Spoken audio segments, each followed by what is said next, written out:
गुरुभ्यो नमः परम गुरुभ्यो नमः श्रीमदानंद तीर्थ भगवत्पादाचार्य गुरुभ्यो नमः हरि ओम कल्याणाद्भुतगात्राय कामितार्थप्रदायिने श्रीमद्वेंकटनाथाय श्रीनिवासाय ते नमः मायावी परमानन्दं त्यक्त्वा वैकुण्ठमुत्तमं स्वामी पुष्करणीतीरे रमया सह मोदते ब्रह्मरुद्राणि वन्द्यन्त्वां भजे वेङ्कटनायकम् निवारयस्वानिष्टानि साधयिष्टानि माधव अभ्रमं भङ्गरहितम् अजडं विमलं सदा आनन्दतीर्थमतुलं भजे तापत्रयापहम् यस्य वाक्कामधेनुर्न कामितार्थान् प्रयच्छति सेवेतं च योगीन्द्रं कामबाणच्छिदं सदा नौमिन्यायसुधादिकृज्जैमुनीं श्रीपादराट्सन्मणि व्यासार्यान् विविधागमाब्धिविहरान् श्रीवादिराजानपि वन्देऽहं सवरान् रघुत्तमगुरून् वैदग्ध्यवारानिधि श्रीसत्यव्रतराघवेन्द्रमुनिपान् सद्बोधसध्यानपान् विद्यायां विबुधाचार्यं वेदज्ञानाब्धिचन्दिरं दुर्मतध्वान्तमार्ताण्डं सत्यध्यानमुनिं भजे सत्याविज्ञकराब्जोत्थान् पञ्चाशत्वर्षपूरकान् सत्यप्रमोदतीर्थार्यान् नौमिन्यायसुधारतान् शास्त्रेषु पारदर्श्वान् शास्त्रज्ञेषु सवत्सलं दीनभक्तोद्धारकरं सत्यात्मानं गुरुं भजे विद्यापीठविदातारं विद्यावारिधिचन्दिरं विद्यार्थिवत्सलं वन्दे महामहिं सद्गुरुम् आपादमौलिपर्यन्तं गुरूणाम् आकृतिं स्मरेत् तेन विघ्नाः प्रणश्यन्ति सिद्ध्यन्ति च मनोरथाः ॐ स्वस्त्यस्तु अशेषुतां सन्मङ्गलानि सम्भवन्तु सम्यक् श्लोकैकश्रवणपठनमात्रेण वक्तुश्चोतॄणां निखिलकलिकटकल्मषापनोदनपटुतरे धर्माद्यखिलपुरुषार्थसाधनीभूते श्रीभविष्योत्तरपुराणान्तर्गते वेङ्कटेशमाहात्म्ये अद्य कथा प्रारम्भः। सूतोवाच शौनकोवाच सूत महाभाग सर्वशस्त्रविशारद तत्ततोऽहं श्रोतुमिच्छामि माहात्म्यं पुण्यवर्धनम् श्रियः कान्ताय कल्याण निधयेर्थिनां श्रीवेङ्कटनिवासाय श्रीनिवासाय मङ्गलम्। ನವರಾತ್ರಿ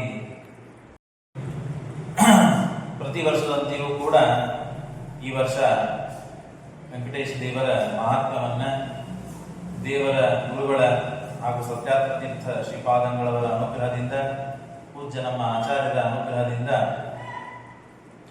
ಹೇಳಲಿಕ್ಕೆ ಪ್ರಯತ್ನ ಮಾಡ್ತೇನೆ. ಸೂತ ಮಹಾಭಾಗ ಸರ್ವಶಸ್ತ್ರ ವಿಶಾರದ ಮೊದಲಿಗೆ ಮಂಗಲಾಚರಣ ಮಾಡುತ್ತಾರೆ. ಬ್ರಹ್ಮರುದ್ರಾನಿ ವಂದ್ಯಂತ್ವಾಂ ಭಜೆ ವೆಂಕಟನಾಯಕಂ ನಿವಾರಯಸ್ವಾನಿಷ್ಠಾನಿ ಸಾಧಯಷ್ಟಾನಿ ಮಾಧವ. ಮೊದಲಿಗೆ ನಮಗೆ ಬೇಕಾದದ್ದು ಎಲ್ಲ ಆಪತ್ತುಗಳನ್ನು ಪರಿಹಾರ ಮಾಡಿ ಎಲ್ಲ ವಿಧವಾದಂತಹ ಇಷ್ಟಾರ್ಥಗಳನ್ನ ಕೊಡು ಭಗವಂತ. ನಿನಗೆ ಬ್ರಹ್ಮರುದ್ರಾದಿಗಳಿಂದ ವಂದ್ಯನಾಗಿದ್ದಿ ವೆಂಕಟನಾಯಕ ಪರಮಾತ್ಮ. ಎಲ್ಲ ವೆಂಕಟ ಅಂತ ಶಬ್ದಕ್ಕೆ ಮುಂದೆ ನಾವು ಅರ್ಥ ಕೇಳ್ತೇವೆ. ಎಲ್ಲ ವಿಧವಾದ ಪಾಪಗಳನ್ನು ಪರಿಹಾರ ಮಾಡಲಿಕ್ಕೆ ಮುಖ್ಯವಾಗಿ ನೀನು ನಾಯಕನಾಗಿದ್ದಿ.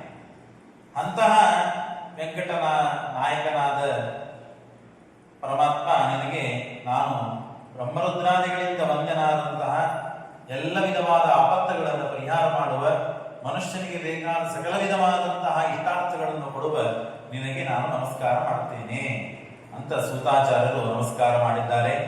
ಆವಾಗ ಶೌನಿಕಾದಿಗಳು ಎಲ್ಲ ಋಷಿಗಳು ಅಲ್ಲಿ ಕೂತ ಅರಣ್ಯದಲ್ಲಿ ಕೂತಂತಹ ಎಲ್ಲರೂ ಕೂಡ ಸೂತಾಚಾರ್ಯರಿಗೆ ಪ್ರಶ್ನೆ ಮಾಡ್ತಾರೆ.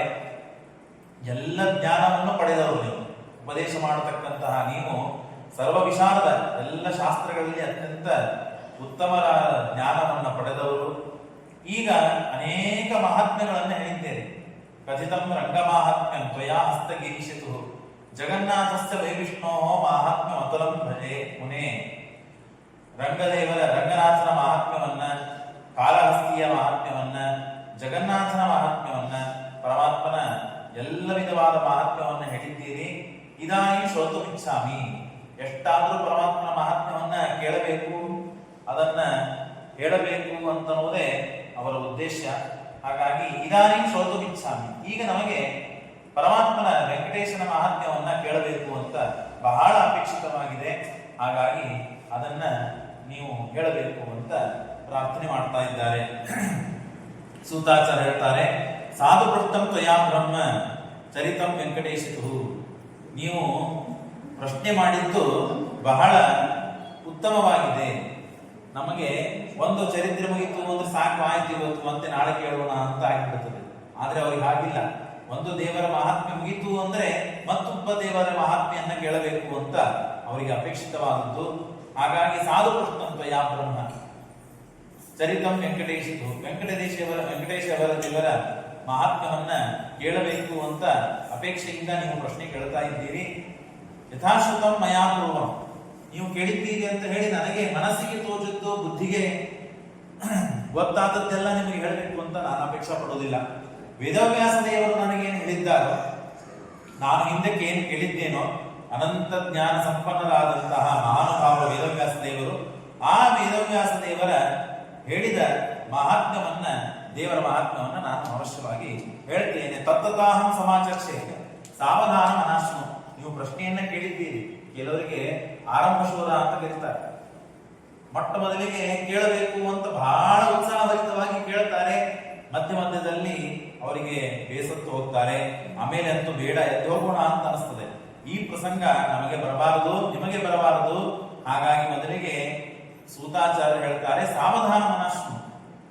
ಮೊಟ್ಟ ಮೊದಲಿಗೆ ಮನಸ್ಸನ್ನ ದೇವರಲ್ಲೇ ಏಕಾಗ್ರ ಚಿತ್ತವಾಗಿ ಇಟ್ಟು ನೀವು ಕೇಳ್ರಿ ಅವಶ್ಯವಾಗಿ. ಪುರಾತು ಜನಕೋ ನಾಮ ರಾಜ ಪರಮಧಾರ್ಮಿಕ. ಜನಕ ಎನ್ನುವ ಅವನು ದೇವಋಷಿ, ರಾಜಋಷಿ, ಬ್ರಹ್ಮಋಷಿ ಅಂತ 3 ಋಷಿಗಳಿದ್ದಾರೆ. ದೇವಋಷಿ ಆದವರು ನಾರದರು, ಬ್ರಹ್ಮಋಷಿ ಆದವರು ಬ್ರಹ್ಮದೇವರು, ಇನ್ನು ರಾಜಋಷಿ ಆದವರು ಯಾರು ಅಂತಂದ್ರೆ ಜನಕ ರಾಜ. ಋಷಿಗಳು ಅಂತಂದ್ರೆ ಕೇವಲ ಬ್ರಾಹ್ಮಣರಾದವರಲ್ಲೇನೆ ಋಷಿಗಳು ಬರ್ತಾರೆ ಅಂತ ಆಗಲ್ಲ. ದೇವತೆಗಳಲ್ಲೂ ಋಷಿಗಳಿರ್ತಾರೆ. ಇನ್ನೇ ಮನುಷ್ಯರಾದವರಲ್ಲಿ ಮನುಷ್ಯರಾದವರಲ್ಲಿ ಇರ್ತಾರೆ, ಬ್ರಾಹ್ಮಣರಾದವರಲ್ಲಿ. ಹಾಗೆ ರಾಜರಾದವರಲ್ಲಿ ಜನಕ ಇವನು ಋಷಿಯಾಗಿದ್ದ. ಜನಕೋ ನಾಮ ರಾಜ ಪರಮಧಾರ್ಮಿಕ, ಅತ್ಯಂತ ಧರ್ಮದಲ್ಲಿ ನಿಷ್ಣಾತನು. ಅವನು ಸತ್ಯವಾಗ್ ಸರ್ವಶಾಸ್ತ್ರೇಷು ಕೋವಿದ ಕೋಪವರ್ಜಿತ. ಸತ್ಯವನ್ನೇ ಮಾತನಾಡ್ತಾ ಇದ್ದ. ಸರ್ವಶಾಸ್ತ್ರೇಷು ಕೋವಿದ, ಎಲ್ಲಾ ಶಾಸ್ತ್ರಗಳಲ್ಲಿ ಪಾರಂಗತ, ನಿಪುಣನಾಗಿದ್ದ. ಕೋಪವರ್ಜಿತ, ಈ ಒಂದಕ್ಕೊಂದು ಹೇಗಿದೆ ಅಂತಂದ್ರೆ ಗುಣಗಳು. ಸತ್ಯ ಯಾರು ಮಾತನಾಡ್ತಿರ್ತಾನೆ ಅವನಿಗೆ ಶಾಸ್ತ್ರದಲ್ಲಿ ಪಾಂಡಿತ್ಯ ಇರಬೇಕಾಗಿಲ್ಲ. ಶಾಸ್ತ್ರದಲ್ಲಿ ಪಾಂಡಿತ್ಯ ಇದ್ದವನಿಗೆ ಸಿಟ್ಟು ಇರಬೇಕಾಗಿಲ್ಲ, ಸಿಟ್ಟು ಶಾಂತವಾಗಬೇಕು ಅಂತಿಲ್ಲ. ಪಂಡಿತನಾದವನಿಗೆ ಸ್ವಲ್ಪ ಅಹಂಕಾರ, ಸಿಟ್ಟು ಸೊಕ್ಕಗಳು ಹೆಚ್ಚಿರ್ತದೆ. ಆದ್ರೆ ಇವನಲ್ಲಿ ಹೇಳಬೇಕಾದ್ರೆ ಸತ್ಯ ಮಾತನಾಡ್ತಾನೆ, ಆದ್ರೆ ಎಲ್ಲಾ ಶಾಸ್ತ್ರದಲ್ಲಿ ಪಾಂಡಿತ್ಯ ಇದೆ. ಎಲ್ಲಾ ಶಾಸ್ತ್ರದಲ್ಲಿ ಪಾಂಡಿತ್ಯ ಇದೆ, ಆದ್ರೆ ಸೊಕ್ಕು ಇಲ್ಲ. ಮತ್ತು ಅಷ್ಟೇ ಅಲ್ಲದೇನೆ ಕೋಪವಿಲ್ಲ. ಹಾಗಾಗಿ ವಾಸುದೇವ ಪ್ರಸಾದಸ್ಯ, ಈ ಒಂದೊಂದು ಗುಣಗಳು ನಮ್ಮಲ್ಲಿ ಬರಬೇಕಾದರೆ ಬಹಳಷ್ಟು ತಪಸ್ಸು ಬೇಕು. ಸಾಮಾನ್ಯವಾಗಿ ಗುಣಗಳಿಗೆ ಬೇಕಾದದ್ದು ಮುಖ್ಯವಾಗಿ ತಪಸ್ಸು. ಮತ್ತು ಯಾರ ಹತ್ರ ಈ ಗುಣಗಳಿವೆಯೋ ಅವರನ್ನು ನೋಡಿ ಮೆಚ್ಚಿ ಸಂತೋಷಪಟ್ಟು ಅವರನ್ನು ಹೊಗಳಿದರೆ ಭಗವಂತ ಆ ಗುಣಗಳನ್ನ ನಮ್ಮಲ್ಲಿಯೂ ಕೂಡ ಬರುವಂತೆ ಪರಮಾತ್ಮ ಆಶೀರ್ವಾದ ಮಾಡ್ತಾನೆ. ಹಾಗಾಗಿ ವಾಸುದೇವ ಪ್ರಸಾದಸ್ಯ ಮುಖ್ಯ ಪಾತ್ರೋ ಅಭುನೃಪ ನಿರ್ಮಮೋ ನಿತ್ಯ ತೃಪ್ತಶ್ಚ. ಅವನಿಗೆ ಅಹಂಕಾರ ಇದ್ದಿದ್ದಿಲ್ಲ, ಅಷ್ಟೇ ಅಲ್ಲ ನಿತ್ಯ ತೃಪ್ತಿ ಇದ್ದ. ಇಷ್ಟೇ ಬೇಕು ಅಷ್ಟೇ ಬೇಕು ಅಂತ ಅವನಿಗೆ ಇದ್ದಿದ್ದಿಲ್ಲ. ಎಷ್ಟು ಇವತ್ತು ಭಗವಂತ ಕೊಡ್ತಾನೋ ಅಷ್ಟರಲ್ಲೇ ನಾನು ಸಂತೋಷ ಪಡ್ತೇನೆ. ನಿರಹಂಕಾರ ಆತ್ಮವಿತ ತಸ್ಯ ಭ್ರಾತ ಅಭೂತ್ ಪೂರ್ವಂ. ಅವನ ಹೆಸರು ಕುಶಕೇತು ಅಂತ ಜನಕರಾಜನ ತಮ್ಮ ಇದ್ದ. ಕುಶಧ್ವಜಸ್ಯ ತನಯ, ಅವನಿಗೆ 3 ಮಂದಿ ಮಕ್ಕಳು.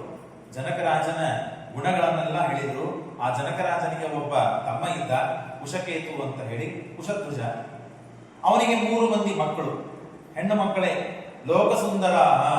ಮತ್ತು ಅಷ್ಟೇ ಅಲ್ಲದೇನೆ ಈ ಜನಕರಾಜನಿಗೆ ಒಬ್ಬ ಮಗಳು. ಅವನಿಗೆ ಜಾನಕಿ ಅಂತ, ಜನಕರಾಜನ ಮಗಳಾದದ್ದರಿಂದ ಜಾನಕಿ ಅಂತ ಅವಳ ಹೆಸರು. ಒಟ್ಟಾರೆ 4 ಮಂದಿ ಹೆಣ್ಣು ಮಕ್ಕಳು. ರಾಜ ಜನಕರಾಜ, ಅವನ ತಮ್ಮ ಕುಶಧ್ವಜ, ಕುಶಕೇತು ಎಂಬುದಾಗಿ ಆರಾಮಾಗಿದ್ರು, ಸಮೃದ್ಧವಾಗಿತ್ತು, ಯಾವ ಕೊರತೆಗಳು ಇದ್ದಿದ್ದಿಲ್ಲ. ರಾಜ್ಯ ಸುರಕ್ಷಿತವಾಗಿತ್ತು, ಸುವೃಷ್ಟಿ ಆಗ್ತಾ ಇತ್ತು, ಯಾವ ಕೊರತೆಗಳು ಇದ್ದಿದ್ದಿಲ್ಲ. ಇಷ್ಟೆಲ್ಲ ಸೌಲಭ್ಯಗಳಿದ್ದರೆ ಮನುಷ್ಯನಿಗೆ, ಎಂಥ ಮನುಷ್ಯರಿಗೂ ದೇವತೆಗಳಿಗೂ ಏನಾದರೂ ಆವಾಗ ಈಗ ಚಿತ್ತ ವಿಕ್ಷೇಪ ಆಗುವ ಪ್ರಸಂಗ ಬರುತ್ತದೆ ಅನ್ನಲಿಕ್ಕೆ ಇವು ದೃಷ್ಟಾಂತಗಳು ಅಷ್ಟೇ. ಯಾವಾಗಾದರೂ ಒಮ್ಮೆ ಬರ್ತಿರುತ್ತದೆ, ನಮ್ಮಂತೆ ಯಾವಾಗಲೂ ಬರ್ತಿರೋದಿಲ್ಲ. ಯಾವಾಗಾದರೂ ಒಮ್ಮೆ ಜೀವನದಲ್ಲಿ ಬರಬೇಕಲ್ಲ. ಬಂದದ್ದಕ್ಕಾಗಿ ವಿಚಿತ್ರ ಏನು ಅಂದ್ರೆ, ಇಂಥ ಪ್ರಸಂಗಗಳು ದೊಡ್ಡವರಿಗೆ ಬಂದದ್ದು ಒಂದು, ಅವರು ಮಹಾಜ್ಞಾನಿಗಳು ಅಥವಾ ದೇವತೆಗಳ ಭಕ್ತರೋ ಅಥವಾ ಶಾಪಾನಂದ ಸಮರ್ಥರೋ ಅಂತ ಹೇಳಿ ಸಮಾಜದಲ್ಲಿ ಲೋಕದಲ್ಲಿ ಅವರು ಕೀರ್ತಿಶಾಲಿಗಳಾಗ್ತಾರೆ. ಒಂದು ಅವರ ಚರಿತ್ರೆ ಇತಿಹಾಸಗಳು ನಿರ್ಮಾಣ ಮಾಡ್ತಾರೆ. ಇದು ದೇವರು ಅವರಿಗೆ ಮಾಡುವಂತಹ ದೊಡ್ಡ ಅನುಗ್ರಹ. ಅವರ ಪ್ರಾರಬ್ಧನೂ ಇರುತ್ತದೆ, ಅವರು ಮಾಡುವ ಏನೋ ಒಂದು ಸಣ್ಣ ಪುಟ್ಟ ತಪ್ಪುಗಳನ್ನು ಪರಮಾತ್ಮ ಅವರ ಕಡೆಯಿಂದ ಮಾಡಿಸಿ, ಇಷ್ಟು ತಪ್ಪುಗಳಾದದ್ದಕ್ಕೆ ಪರಮಾತ್ಮ ಇಂಥ ಅನುಗ್ರಹ ಮಾಡಿದ ಅಂತ ಹೇಳಿ ಅನುಗ್ರಹವನ್ನು ಪಡಿಸಿ ಇತಿಹಾಸವನ್ನ ಚರಿತ್ರೆಯನ್ನ ಅವರಲ್ಲಿ ಅವರ ಇತಿಹಾಸ ಚರಿತ್ರೆಗಳನ್ನ ಪರಮಾತ್ಮ ನಿರ್ಮಾಣ ಮಾಡುತ್ತಾನೆ. ಇದು ಅದ್ಭುತವಾದದ್ದು. ಅದರಲ್ಲಿ ಈ ಜನಕರಾಜನ ಮಹಿಮೆ ನೀವು ಪ್ರತಿ ಬಾರಿ ಕೇಳಿರ್ತೀರಿ. ಪ್ರತಿ ಬಾರಿ ಕೇಳಿದ್ದನ್ನ ಮತ್ತೆ ಯಾಕೆ ಕೇಳುವುದು ಅಂತಂದ್ರೆ, ಅವನ ಏನು ಮಹಾತ್ಮೆ ಇದೆ, ಅವನ ಚರಿತ್ರೆ ಇದೆ, ಈ ನಮ್ಮ ಜೀವನದಲ್ಲಿ ನಮಗೆ ಪರಿವರ್ತನೆಗೊಳ್ಳಬೇಕು. ನಾವು ಕೂಡ ಸಾಧು ಸ್ವಭಾವ ಉಳ್ಳವರಾಗಬೇಕು, ಸಜ್ಜನರ ಸವಾಸದಲ್ಲಿರಬೇಕು, ಜ್ಞಾನಾದಿಗಳನ್ನು ಸಂಪಾದಿಸಬೇಕು ಅಂತ ನಾವು ಒಂದೇ ಒಂದು ಉದ್ದೇಶಕ್ಕಾಗಿ ಸುಖಮೇವ ಸದಾಮೇಸ್ಯ ಅವನ ತಮ್ಮನ ಮೇಲೆ ಇಡೀ ರಾಜ್ಯದ ಭಾರನ್ನ ತಾನು ಹಾಕಿಬಿಟ್ಟಿದ್ದಾನೆ. ಏನೂ ಇಲ್ಲ, ಅವನು ಪ್ರತಿನಿತ್ಯ ಅವನನ್ನು ನೋಡೋದು, ಮಕ್ಕಳನ್ನು ನೋಡೋದು, ಸಂತೋಷ ಪಡೋದು, ಆರಾಮಾಗಿರೋದು, ಇಷ್ಟೇ ಕೆಲಸ ಇತ್ತು. ಅವನಿಗೇನು ಇದ್ದಿದ್ದಿಲ್ಲ ಕೆಲಸ ಬೇರೆದು. ಆದರೂ 80,000 ವರ್ಷ ತಾನು ಕಳೆದಿದ್ದಾನೆ. ಆಗಿನ ಕಾಲದಲ್ಲಿ 1,00,000 ವರ್ಷ, ಹಾಗಾಗಿ 80,000 ವರ್ಷ ತಾನು ಕಳೆದಿದ್ದಾನೆ. ವೃದ್ಧನಾಗಿದ್ದಾನೆ, ತನ್ನ ತಮ್ಮನ ಮೇಲೆ ಎಲ್ಲ ರಾಜ್ಯದ ಭಾರವನ್ನು ಹಾಕಿದ್ದಾನೆ. ಸುಖಮೇವ ಸದಾಮೇಸ್ಯ, ಮನಸ್ಸಿನಲ್ಲಿ ಈ ಅಪೇಕ್ಷೆ ತನಗೆ ಬಂತು, ಬರಬಾರದದ್ದು ಆದರೂ ಬಂತು. ಸುಖಮೇವ ಸದಾಮೇಸ್ಯ ದುಃಖಂ ಮಾಭೂತ್ ಕದಾಚನ, ಸದಾಕಾಲ ನನಗೆ ಸುಖವೇ ಆಗಲಿ. ಇದೇನು ಕಾಣ್ತಾ ಇದೆ, ರಾಜ್ಯ, ಐಶ್ವರ್ಯ, ಹೆಂಡತಿ, ಮಕ್ಕಳು, ಮನಸ್ಸಿಗೆ ಸಮಾಧಾನ ಎಲ್ಲಕ್ಕಿಂತ ಮೇಲ್ಪಟ್ಟು ಇದು ನನಗೆ ಯಾವಾಗ ಸಿಗಲಿ, ಇದರಲ್ಲಿ ಯಾವ ಕೊರತೆ ಬರೋದು ಬೇಡ. ದುಃಖಂ ನಾವೀಕ್ಷೆ ನೇತ್ರಾಭ್ಯಾಂ ಸುಖಂ ವೀಕ್ಷೆ ಸದಾತ್ಮನ, ನನ್ನ ಕಣ್ಣಿನಿಂದ ದುಃಖವನ್ನು ನಾನು ನೋಡಲೇಬಾರದು, ಯಾವಾಗಲೂ ನಾನು ಸುಖವನ್ನೇ ಕಾಣಬೇಕು. ಇದು ಸಾಮಾನ್ಯವಾಗಿ ಎಲ್ಲ ಜೀವರಾಶಿಗಳು ಇದನ್ನೇ ಅಪೇಕ್ಷೆ ಪಡುವುದು. ಆದರೆ ದೇವತೆಗಳಿಗೆ, ಗುರುಗಳಿಗೆ, ಸಜ್ಜನರಿಗೆ ಇದು ಹಿತವಾದ ನುಡಿಯಲ್ಲ ಅಂತ ಹೇಳ್ತದೆ. ಅಂದ್ರೆ ನಾವೇನು ಅಪೇಕ್ಷೆ ಪಡಬೇಕು? ನಮಗೆ ಬ್ರಹ್ಮದೇವರು ಜಿತಂತೆ ಸ್ತೋತ್ರ ಅಂತ ಮಾಡಿದ್ದಾರೆ, ಪರಮಾತ್ಮನನ್ನ ಸ್ತೋತ್ರ ಮಾಡಿದ್ದಾರೆ ಬ್ರಹ್ಮದೇವರು. ನಮಗೆ ಅದು ಬೇಕು ಇದು ಬೇಕು ಅಂತ ಕೇಳಿದರೆ ಏನಾಗ್ತದೆ? ಸಾಮಾನ್ಯ ಈ ಹುಡುಗರಿದ್ದಾರೆ ಅಥವಾ ಯಾರೋ ನಾವು ಪರಿಚಯಿಸುತ್ತಿದ್ದಾರೆ, ಅವರಿಗೆ ನಮಗೆ ಏನು ಬೇಕು ಅಂತ ಗೊತ್ತಿಲ್ಲ. ಹಾಗಾಗಿ ನಮ್ಗೆ ಹಣ ಬೇಕಪ್ಪ, ಮನಿ ಬೇಕಪ್ಪ, ಹೆಂಡತಿ ಬೇಕು, ನೋಡು ರೊಕ್ಕ ಬೇಕು, ಏನು ಅಂತ ನಮಗೆ ಬೇಕಾದದ್ದನ್ನ ಅವರಿಗೆ ತಿಳಿಯದೇ ಇದ್ದದ್ದನ್ನ ನಾವು ಕೇಳಿ ಪಡೀಲಿಕ್ಕೆ ಸಾಧ್ಯ ಇದೆ. ಅಂದ್ರೆ ನಮ್ಮ ವಿಷಯದಲ್ಲಿ ಅವರಿಗೆ ಅಜ್ಞಾನ ಇದೆ, ಅವರನ್ನ ಗುರುತು ಮಾಡಿಸಿಕೊಟ್ಟು ಸ್ವಲ್ಪ ಆಚೆ ಈಚೆ ನೋಡ್ರಿಪ್ಪ ನಮಗೆ ಬೇಕಾದದ್ದು ಸಿಗ್ತದೆ ಅಂತ ಹೇಳಿ ಅವ್ರ ಕಡೆಯಿಂದ ನಾವು ಪಡೀಲಿಕ್ಕೆ ಸಾಧ್ಯ ಇದೆ. ಆದ್ರೆ ದೇವರು ಸರ್ವಜ್ಞ, ನಮಗೆ ಅವನಿಗೆ ಗೊತ್ತಿಲ್ಲದೆ ಇದ್ದದ್ದು ನಮ್ಮ ವಿಷಯದಲ್ಲಿ ಏನಿದೆ ಅಂದ ಮೇಲೆ, ನಮಗೆ ಗೊತ್ತಿಲ್ಲದೆ ಇದ್ದದ್ದು ಪರಮಾತ್ಮನಿಗೆ ಏನೂ ಇಲ್ಲ ಅಂತಂದ ಮೇಲೆ ನಾವು ಕೇಳುವುದು ಇದೊಂದು ದೊಡ್ಡ ಅಪರಾಧ ಅಂತ ಆಗ್ತದೆ. ದೇವರಿಗೆ ಅಸರ್ವಜ್ಞತ್ವವನ್ನು ಸೂಚನೆ ಮಾಡಿದಂತೆ ಆಗ್ತದೆ.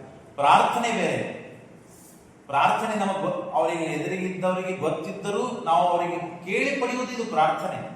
ಆದರೆ ನಾವು ಕೇಳುವುದು ಯಾವಾಗಲೂ ಸುಖವೇ ನಮಗೆ ಬೇಕು ಅಂತ ನಾವು ಕೇಳಿಬಿಟ್ಟರೆ ಅದು ಸಾಧು ಸಜ್ಜನರಿಗೆ, ದೇವತೆಗಳಿಗೆ ಹಿತವಾದ ವಾಕ್ಯವಲ್ಲ. ಯಾಕೆ? ಸುಖವೇ ಸದಾ ಆಗಲಿ ಅಂತ ಆದರೆ ಸಾಧನದಲ್ಲಿ ತತ್ಪರನಾಗೋದಿಲ್ಲ ಮನುಷ್ಯ. ಯಾವಾಗ ನಮಗೆ ಸ್ವಲ್ಪ ದುಃಖವಾಗ್ತದೋ, ಮನಸ್ಸಿಗೆ ಅಸಮಾಧಾನ ಇರ್ತದೋ, ನಾವು ಅಪೂರ್ಣದಂತಾಗ್ತೀವೋ, ನಾವು ಅನ್ಕೊಂಡಿದ್ದ ಯಾವ ಕೆಲಸಗಳು ಆಗುವುದಿಲ್ಲ ಅಂತ ಆಗ್ತದೋ, ಆವಾಗ ದೇವರ ಹತ್ರ ಬರ್ತೇವೆ, ಗುರುಗಳ ಹತ್ರ ಬರ್ತೇವೆ, ದೊಡ್ಡವರಿಗೆ ಮಾತು ಕೇಳ್ತೇವೆ, ದೊಡ್ಡವರ ಹತ್ರ ಹೇಳ್ಕೊಳ್ತೇವೆ. ಎಲ್ಲವೂ ನಮಗೆ ಬೇಕಾದದ್ದು ಯಾವಾಗಲೂ ನಡೀತಾನೆ ಇತ್ತು ಅಂದ್ರೆ ಈ ಪ್ರಸಂಗಗಳು ಸಿಗುವುದೇ ಇಲ್ಲ. ಆಗ ಮನುಷ್ಯ ಎಲ್ಲ ಬೇಕಾದದ್ದು ಪುಣ್ಯ ಎಲ್ಲ ಪೂರ್ಣ ಖರ್ಚಾದ ಮೇಲೆ ಯಾರೂ ಕೇಳಲಿಕ್ಕೆ ಪ್ರಸಂಗ ಇಲ್ಲದೆ ಇದ್ದಷ್ಟು ತೊಳಗಡೆ ಹೋಗಿಬಿಡ್ತಾನೆ ಮನುಷ್ಯ. ಹಾಗಾಗಬಾರದು ಅನುಸರವಾಗಿ ತಕ್ಷಣಕ್ಕೆ ನಮಗೆ ಮಾಡಿದ ಅಪರಾಧಗಳಿಗೆ ಶಿಕ್ಷೆಯನ್ನು ಕೊಟ್ಟ ಪರಮಾತ್ಮ ಅಂದ್ರೆ ಅದು ದೊಡ್ಡ ಉಪಕಾರ ಅಂತ ನಾವು ಭಾವಿಸಬೇಕು. ಮೇಲಿಂದ ಮೇಲೆ ತಪ್ಪುಗಳನ್ನು ಮಾಡಿ ಮಾಡಿ ಮಾಡಿ ಮಾಡಿ ಮಾಡಿ ಮಾಡಿ ಅದಕ್ಕೆ ಪರಮಾತ್ಮ ಯದ್ಧಿತಂ ಮಮ ದೇವೇಶ ತದಾಜ್ಞಾಪಯ ಮಾಧವ, ನಾನು ಹೇಳಿದ್ ಬಂದದ್ದು. ನನಗೆ ದೇವರು ನಾವು ಪ್ರಾರ್ಥನೆ ಮಾಡ್ಕೊಳ್ಬೇಕು ಏನು ಅಂತನ್ನೋದೇ ನಮಗೆ ಗೊತ್ತಿಲ್ಲ. ಆದ್ರೆ ಬ್ರಹ್ಮದೇವರು ಜಿತಂತೆ ಸ್ತೋತ್ರದಲ್ಲಿ ತಿಳಿಸ್ತಾರೆ, ನೀನು ನನಗೆ ಯಾವುದು ಹಿತವೋ ಅದನ್ನು ನೀನು ನನಗೆ ಕೊಡು. ಯದ್ ಹಿತಂ ಮಮ ದೇವೇಶ, ನನಗೆ ಕೊಡೋದ್ರಿಂದ ಯಾವುದು ಹಿತ ಅಂತ ನೀನು ತಿಳಿದುಕೊಂಡಿದ್ದೀಯಲ್ಲ ಅದನ್ನು ನನಗೆ ಕೊಡು ಹೊರತು ನನಗೆ ಅಪೇಕ್ಷೆ ಪಟ್ಟದ್ದನ್ನ ನಾನು ನಿನಗೆ ಕೇಳ್ತೀನಿ ಅದನ್ನ ನೀನು ಕೊಡ್ತೀಯ ಅಂತ ನಾನು ಸರ್ವತಾ ನಾನು ಭಾವಿಸುವುದಿಲ್ಲ. ಯಾಕೆ ನನಗೆ ಯಾವುದನ್ನು ಕೊಡೋದ್ರಿಂದ ಹಿತವಾಗ್ತದೆ. ತಾಯಿ ಮಕ್ಕಳಿಗೆ ಊಟವನ್ನು ತಿನ್ನಿಸಬೇಕಾದಾಗ ಈ ಸಣ್ಣ ವಯಸ್ಸಿದ್ದಾಗ ಯಾವ ಆಹಾರವನ್ನ ಬಿಸಿ ಅಥವಾ ತುಪ್ಪನ್ನ ಮೆಂತೆಟ್ಟನ್ನ ಏನೇನೋ ತಿನ್ನಿಸ್ತಿರ್ತಾರೆ. ಅವ್ರು ಯಾವುದನ್ನ ತಿನ್ನಿಸಿದ್ರೆ ಸೇರುತ್ತದಂತೆ ಅವ್ರಿಗೆ ಗೊತ್ತಿರ್ತದೆ, ಅದೇನು ಕೇಳಿರುವುದಿಲ್ಲ. ಒಗ್ಗರಣೆ ಮತ್ತೆ ಕೇಳಿರುತ್ತದೆ ಏನದು ಯಾವುದು ಕೇಳಿರುವುದಿಲ್ಲ. ಯಾವುದನ್ನು ತಿನ್ನಿಸೋದ್ರಿಂದ ಕೂಸಿಗೆ ಹಿತ ಅಂತ ತಾಯಿಗೆ ಗೊತ್ತಿದೆಯೋ ಅದನ್ನು ತಿನ್ನಿಸ್ತಾಳೆ, ಕೂಸು ಕೇಳಿರುವುದಿಲ್ಲ. ಹಾಗೆ ನಮ್ಮ ಅವಸ್ಥೆ ಇದೆ. ಹಾಗಾಗಿ ನಾವು ದೇವರಿಗೆ ಕೇಳಬೇಕಾದದ್ದು ಬುದ್ಧಿ ಇಷ್ಟಿದೆ. ನಮಗೆ ಕೂಸುಗಳಿಗೆ ಬುದ್ಧಿ ಇರುವುದಿಲ್ಲ, ನಮಗೆ ಬುದ್ಧಿ ಇದೆ. ಹಾಗಾಗಿ ಯಾವುದನ್ನು ಕೊಡೋದ್ರಿಂದ ನನಗೆ ಹಿತವಾಗ್ತದೋ ಅದನ್ನು ಕೊಡು ಹೊರತು ನನಗೆ ಅದು ಬೇಕು ಇದು ಬೇಕು ಅಂತ ನಾವು ಸರ್ವಥಾ ಕೇಳಬಾರದು ದೇವರಿಗೆ. ಯದ್ಹಿತಂ ಬಹಳ ಮಹತ್ವದ ಮಾತು. ಯದ್ಹಿತಂ ಮಮ ದೇವೇಶ ತದಾಜ್ಞಾಪಯ ಮಾಧವ. ಆದರೆ ವಿರುದ್ಧವಾಗ್ತಾ ಇದೆ. ದೇವರ ವಿರುದ್ಧ ವೇದಗಳಿಗೆ ಶಾಸ್ತ್ರಗಳಿಗೆ ವಿರುದ್ಧವಾದ ಮಾತನ್ನ ಅಸಾಧು ಸಮ್ಮತ ವಾಕ್ಯ ಯಾವಾಗಲೂ ಸುಖವೇ ಆಗಲಿ ಅಂತ ಕೇಳಿಬಿಟ್ಟ. ತಕ್ಷಣದಲ್ಲಿ ಅವನು ತಾನು ಮನಸ್ಸಿನಲ್ಲಿ ನೊಂದುಕೊಂಡು ಕೂಡ ನಾನು ಹೀಗೆ ಅನ್ಕೊಳ್ಬಾರದಾಗಿತ್ತು. ಅಷ್ಟರೊಳಗೆ ಪರಮಾತ್ಮ ತಾನು ಅವನಿಗೆ ಒಂದು ಸ್ಥಿತಿಯನ್ನು ಕೊಡ್ತಾನೆ. ಕದಾಚಿತ್ ದೈವಯೋಗೇನ ಕುಶಕೇತು ರಗಾಮ ಮೂಲೆ ಕುಠಾರ. ಯಾವುದರ ಮೇಲೆ ಇಡೀ ರಾಜ್ಯ ತಾನು ಆರಾಮಾಗಿದ್ದನೋ ಅವನನ್ನೇ ಕಳೆದು ಹಾಕಿದ್ದ ಪರಮಾತ್ಮ. ಕುಶಧ್ವಜನನ್ನೇ ಪರಮಾತ್ಮ ಕೊಂದು ಹಾಕಿದ್ದಾನೆ. ಅವನ ಆಯುಷ್ಯ ತೀರಿ ಹೋಗಿದೆ. ಅತೇನು ಜೇತು ತದ್ಭಾರ್ಯ ತೇನ ಸಾಕಂ ಮಮಾರಚತೆ. ಆಗಿನ ಕಾಲದಲ್ಲಿ ಹಾಗೆ ಇತ್ತು. ಹೆಂಡತಿ ಸಹಗಮನ ಹೊಂದು ಬಿಟ್ಟು, ಹಾಗಾಗಿ 3 ಮಂದಿ ಹೆಣ್ಣು ಮಕ್ಕಳು, ಇವನು ವೃದ್ಧ. ಆಮೇಲೆ ತನ್ನ ಮಗಳು ಒಬ್ಬಳಿದ್ದಾಳೆ ಜಾನಕಿ. ಹಾಗಾಗಿ 4 ಮಂದಿ ಹೆಣ್ಣು ಮಕ್ಕಳು. ರಾಜ್ಯ ಎಲ್ಲ ಭಾರವನ್ನು ಒಪ್ಪಿಸಿದ್ದ, ತಾನೇ ಮತ್ತೆ ಪಡೆಯುವಂತೆ ಆಯಿತು. ಇಬ್ರು ಅಂದ್ರೆ ತಮ್ಮನ ಹೆಂಡತಿ ಸತ್ತು ಹೋಗಿದ್ದಾರೆ. ಬಹಳ ದುಃಖದಲ್ಲಿ ಇದ್ದಾನೆ. ತೌ ದಂಪತಿ ನೃಪೋ ದುಷ್ಪ ತ್ಯಕ್ತ ಪುತ್ರೋ ಸುಖೋಚಿತವು ವಿಲಲಾಪ ಮಹಾರಾಜ ಭ್ರಾತರಂ ಭಾತವತ್ಸಲ. ಬಹಳ ಪ್ರೀತಿ ಇತ್ತು, ಅಂತಃಕರಣ ಮಾಡ್ತಾ ಇದ್ದ. ಅಂತವನಲ್ಲಿ ಸತ್ತು ಹೋಗ್ಬಿಟ್ಟ. ಏನ್ ಮಾಡಬೇಕು? ಕಜ್ಜದು. ಆಗ ನೀನು ಸಹಗಮನವನ್ನು ಹೋಗಬೇಡ ಅಂತ ಕೇಳ್ಕೊಳ್ತಾಳೆ. ಹೆಂಡತಿ ಸಹಗಮನವನ್ನು ಹೊಂತಾ ಇರ್ತಾಳೆ, ಹೋಗಬೇಡ ಅಂತ ಕೇಳ್ಕೊಳ್ತಾಳೆ. ಸಣ್ಣ ಮಕ್ಕಳಿದ್ದಾರೆ ಇವರಿಗೆ. ಅವನು ಹೋದ, ನೀನು ಹೋದೆ ಅಂತಂದ್ರೆ ಮುಂದೆ ಏನು ಪರಿಸ್ಥಿತಿ ಅಂತ ಹೇಳಿದಾಗ ಕೊನೆಗೆ ಸಹಗಮನ ಹೊರಡ್ತಾರೆ. ಆಗ 80,000 ವರ್ಷ ನನಗೆ ಆಗಿ ಹೋಗಿದೆ. 80 ವರ್ಷ ಸಾಹಸಂ ಸಂಪ್ರಾಪ್ತಂ ಮಮ ಭಾವಿನಿ ಏತಾವತ್ ಕಾಲ ಪರ್ಯಂತಂ ನದುಷ್ಟೋ ದುಃಖ ಸಂಚಯ. ಇಷ್ಟು ದುಃಖ ಒಂದೇ ಕಾಲಕ್ಕೆ ನಾನು ನೋಡಿದ್ದಿಲ್ಲ. ಅದನ್ನು ಸಹಾಯ ಮಾಡ್ಕೊಳ್ಳಿಕ್ಕೆ ನನ್ನ ಶಕ್ತಿ ಇಲ್ಲ. ಏನು ಮಾಡಬೇಕು ಅಂತ ಬಹಳ ಒದ್ದಾಡ್ತಾ ಇದ್ದಾನೆ ಪಾಪ. ಇತಿ ಸಂಚಿತ್ಯ ಮನಸ್ಸಿ ವಾರಂವಾರ ಮಹಿಪತೆ. ಆಗ ಪ್ರೇತ ಕರ್ಮಗಳನ್ನೆಲ್ಲ ಮಾಡಿದ್ದಾರೆ. ಆಗ ಆ ಕೂಸುಗಳನ್ನು ನೋಡುತ್ತಾನೆ ಅಳ್ತಾನೆ. ಇವುಗಳನ್ನು ಸಂರಕ್ಷಣೆ ಮಾಡಲಿಕ್ಕೆ ಯಾರಿಲ್ಲ, ತಂದೆ ತಾಯಿಗಳಿಲ್ಲ. ತಂದೆ ತಾಯಿಗಳನ್ನು ಕಳೆದುಕೊಂಡಂತಹ ಕೂಸಿನ ಅವಸ್ಥೆಯನ್ನು ನೋಡುತ್ತಾನೆ, ಅಳ್ತಾ ಇದ್ದ. ಕಥಂ ಪಶ್ಯಾಮಿ ನೇತ್ರಾಭ್ಯ ಮಾತೃ ಹೀನಾಂಶ ಬಾಲಕ.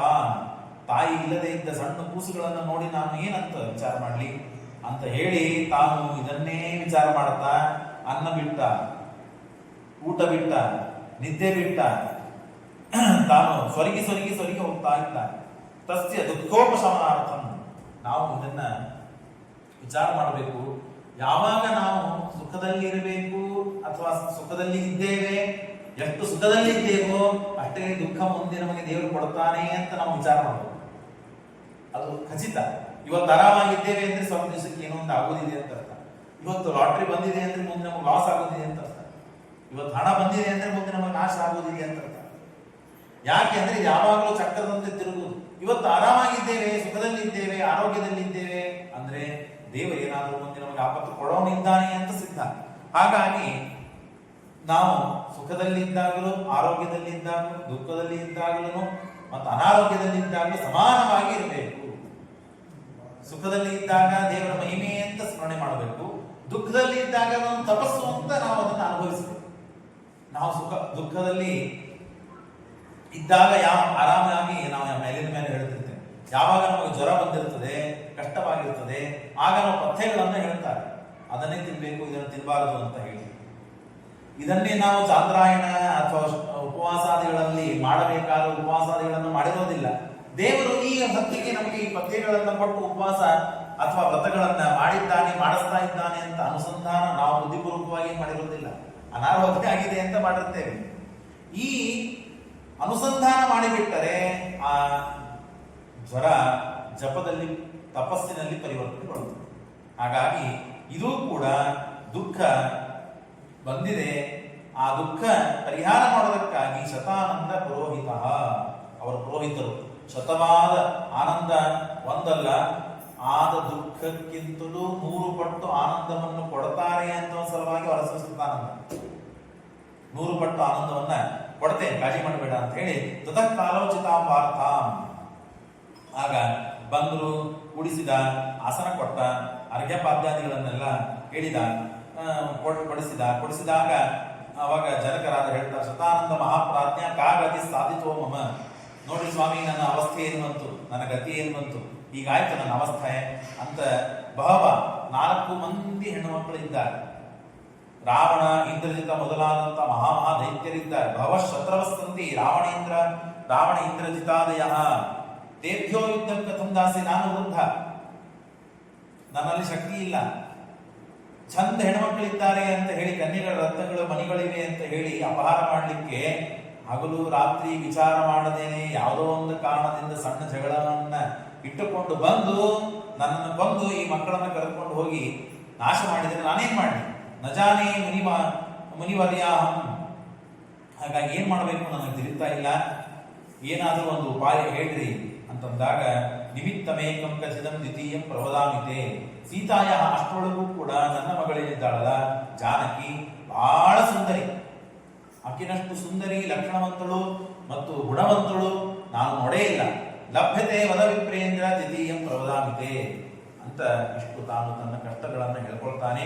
ಕೇನೋಪಾಯ, ಏನಾದರೂ ಒಂದು ಕಾರಣವನ್ನು ಹೇಳ್ರಿ, ಉಪಾಯವನ್ನು ಹೇಳ್ರಿ, ನನಗೆ ಮನಸ್ಸಿಗೆ ಸಮಾಧಾನ ಆಗುವಂತೆ ಹೇಳ್ರಿ ಅಂದಾಗ, ಶತಾನಂದೋವಾಚ ಅಸ್ತಿ ಕಶ್ಚಿತ್ ವಿಶೇಷೋಸ್ಮಿ ಭೂಲೋಕೆ ಭೂಮಿಪಾಲಕ.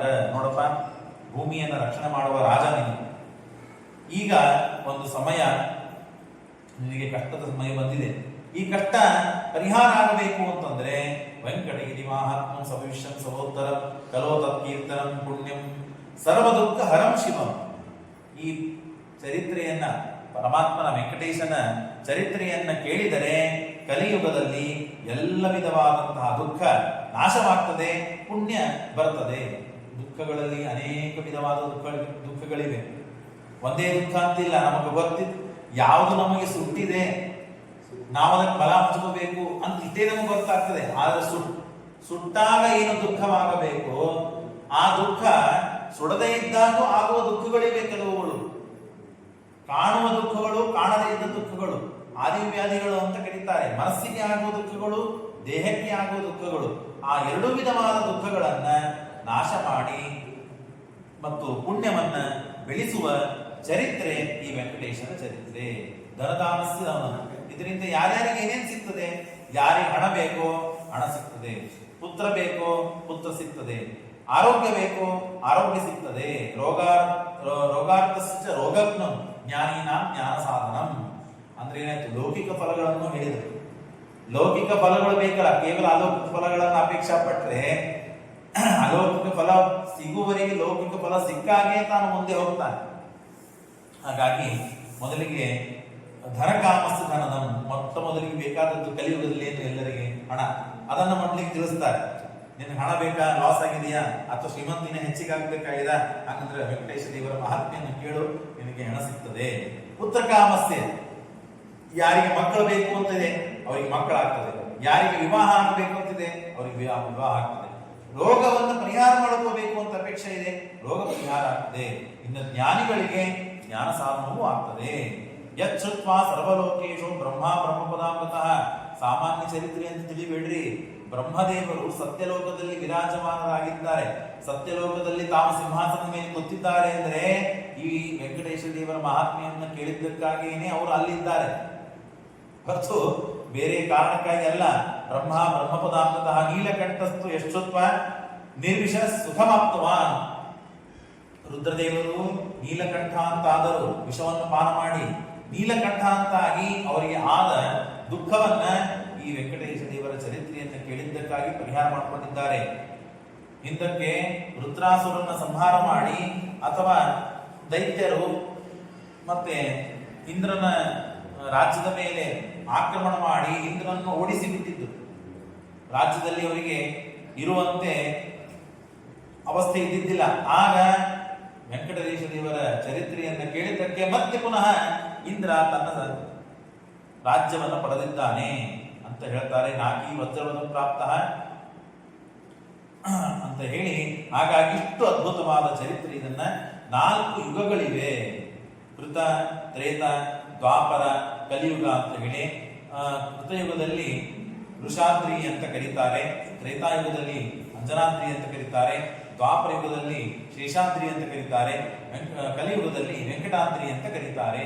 4 ಯುಗಗಳು, 4 ಯುಗಗಳಲ್ಲಿ 4 ಈ ಬೆಟ್ಟಕ್ಕೆ ಹೆಸರಿದೆ ಅಂತ ಶತಾನಂದರು ಹೇಳಿದಾಗ ಜನಕರಾಜ ಅಂತ ಚತುರ್ಯುಗೆ ತ್ವಯಾ ಪ್ರೋಕ್ತಂ ನಾಮ ಚತುರ್ಯುಗೆ ತ್ವಯಾ ಪ್ರೋಕ್ತಂ ತಸ್ಯ ತಸ್ಯ ಚ ವೈ ಹೇತು ಸವಿಸ್ತರ ಧ್ವದಮೇ ಗುರು. ಆ 4 ಯುಗಗಳಲ್ಲಿ ಬಂದಂತಹ ಬೆಟ್ಟಕ್ಕೆ ಹೆಸರುಗಳನ್ನ ಸ್ಪಷ್ಟವಾಗಿ ವಿಸ್ತಾರವಾಗಿ ನಮಗೆ ತಿಳಿಸಿಕೊಡ್ರಿ. ಕೃತಯುಗದಲ್ಲಿ ವೃಷಭಾದ್ರಿ, ವೃಷಭಾಚಲ ಅಂತ ಯಾಕೆ ಇದಕ್ಕೆ ಹೆಸರು ಬಂತು ಅದನ್ನ ತಿಳಿಸಿಕೊಡ್ರಿ ಅಂದಾಗ, ಪುರಾತ ವೃಷಭೋ ನಾಮ ರಾಕ್ಷಸೋ ವೃಕ್ಷಮಪ್ರವೃತ ಅಕ್ರಮ್ಯ ಶೇಷಶೈಲಂಚ.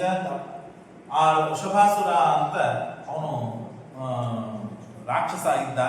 ಅವನು ಬಹಳ ಉಗ್ರವಾದ ತಪಸ್ಸನ್ನು ಮಾಡ್ತಾ ಇದ್ದ. ಆದರೆ ರಾಕ್ಷಸರ ಸ್ವಭಾವ ಆದದ್ದರಿಂದ ಸಜ್ಜನರಿಗೆ ಪೀಡಿಯನ್ನು ಕೊಡ್ತಾರೆ. ತೇನ ಸಂಕ್ಲಿಷ್ಟ ತಪ್ತಃ ಸದರ್ಥಂ ಶರಣಂ ಗತಃ. ಆದ್ರೆ ಏನ್ ಮಾಡ್ಬೇಕು, ಬಹಳ ತಪಸ್ಸು ಮಾಡ್ತಾ ಇದ್ದಾನೆ ಅಂತ ಹೇಳಿ ಅವನನ್ನ ಸುಮ್ಮನೆ ಬಿಡುವಂತಿಲ್ಲ. ಯಾಕಂದ್ರೆ ನಮಗೆಲ್ಲ ತೊಂದರೆ ಕೊಡ್ತಾ ಇದ್ದ. ಏನ್ ಮಾಡ್ಬೇಕೀಗ, ದೇವತೆಗಳು ಹೋಗಿ ಬ್ರಹ್ಮದೇವರಿಗೆ ಶರಣಾಗತರಾದರು.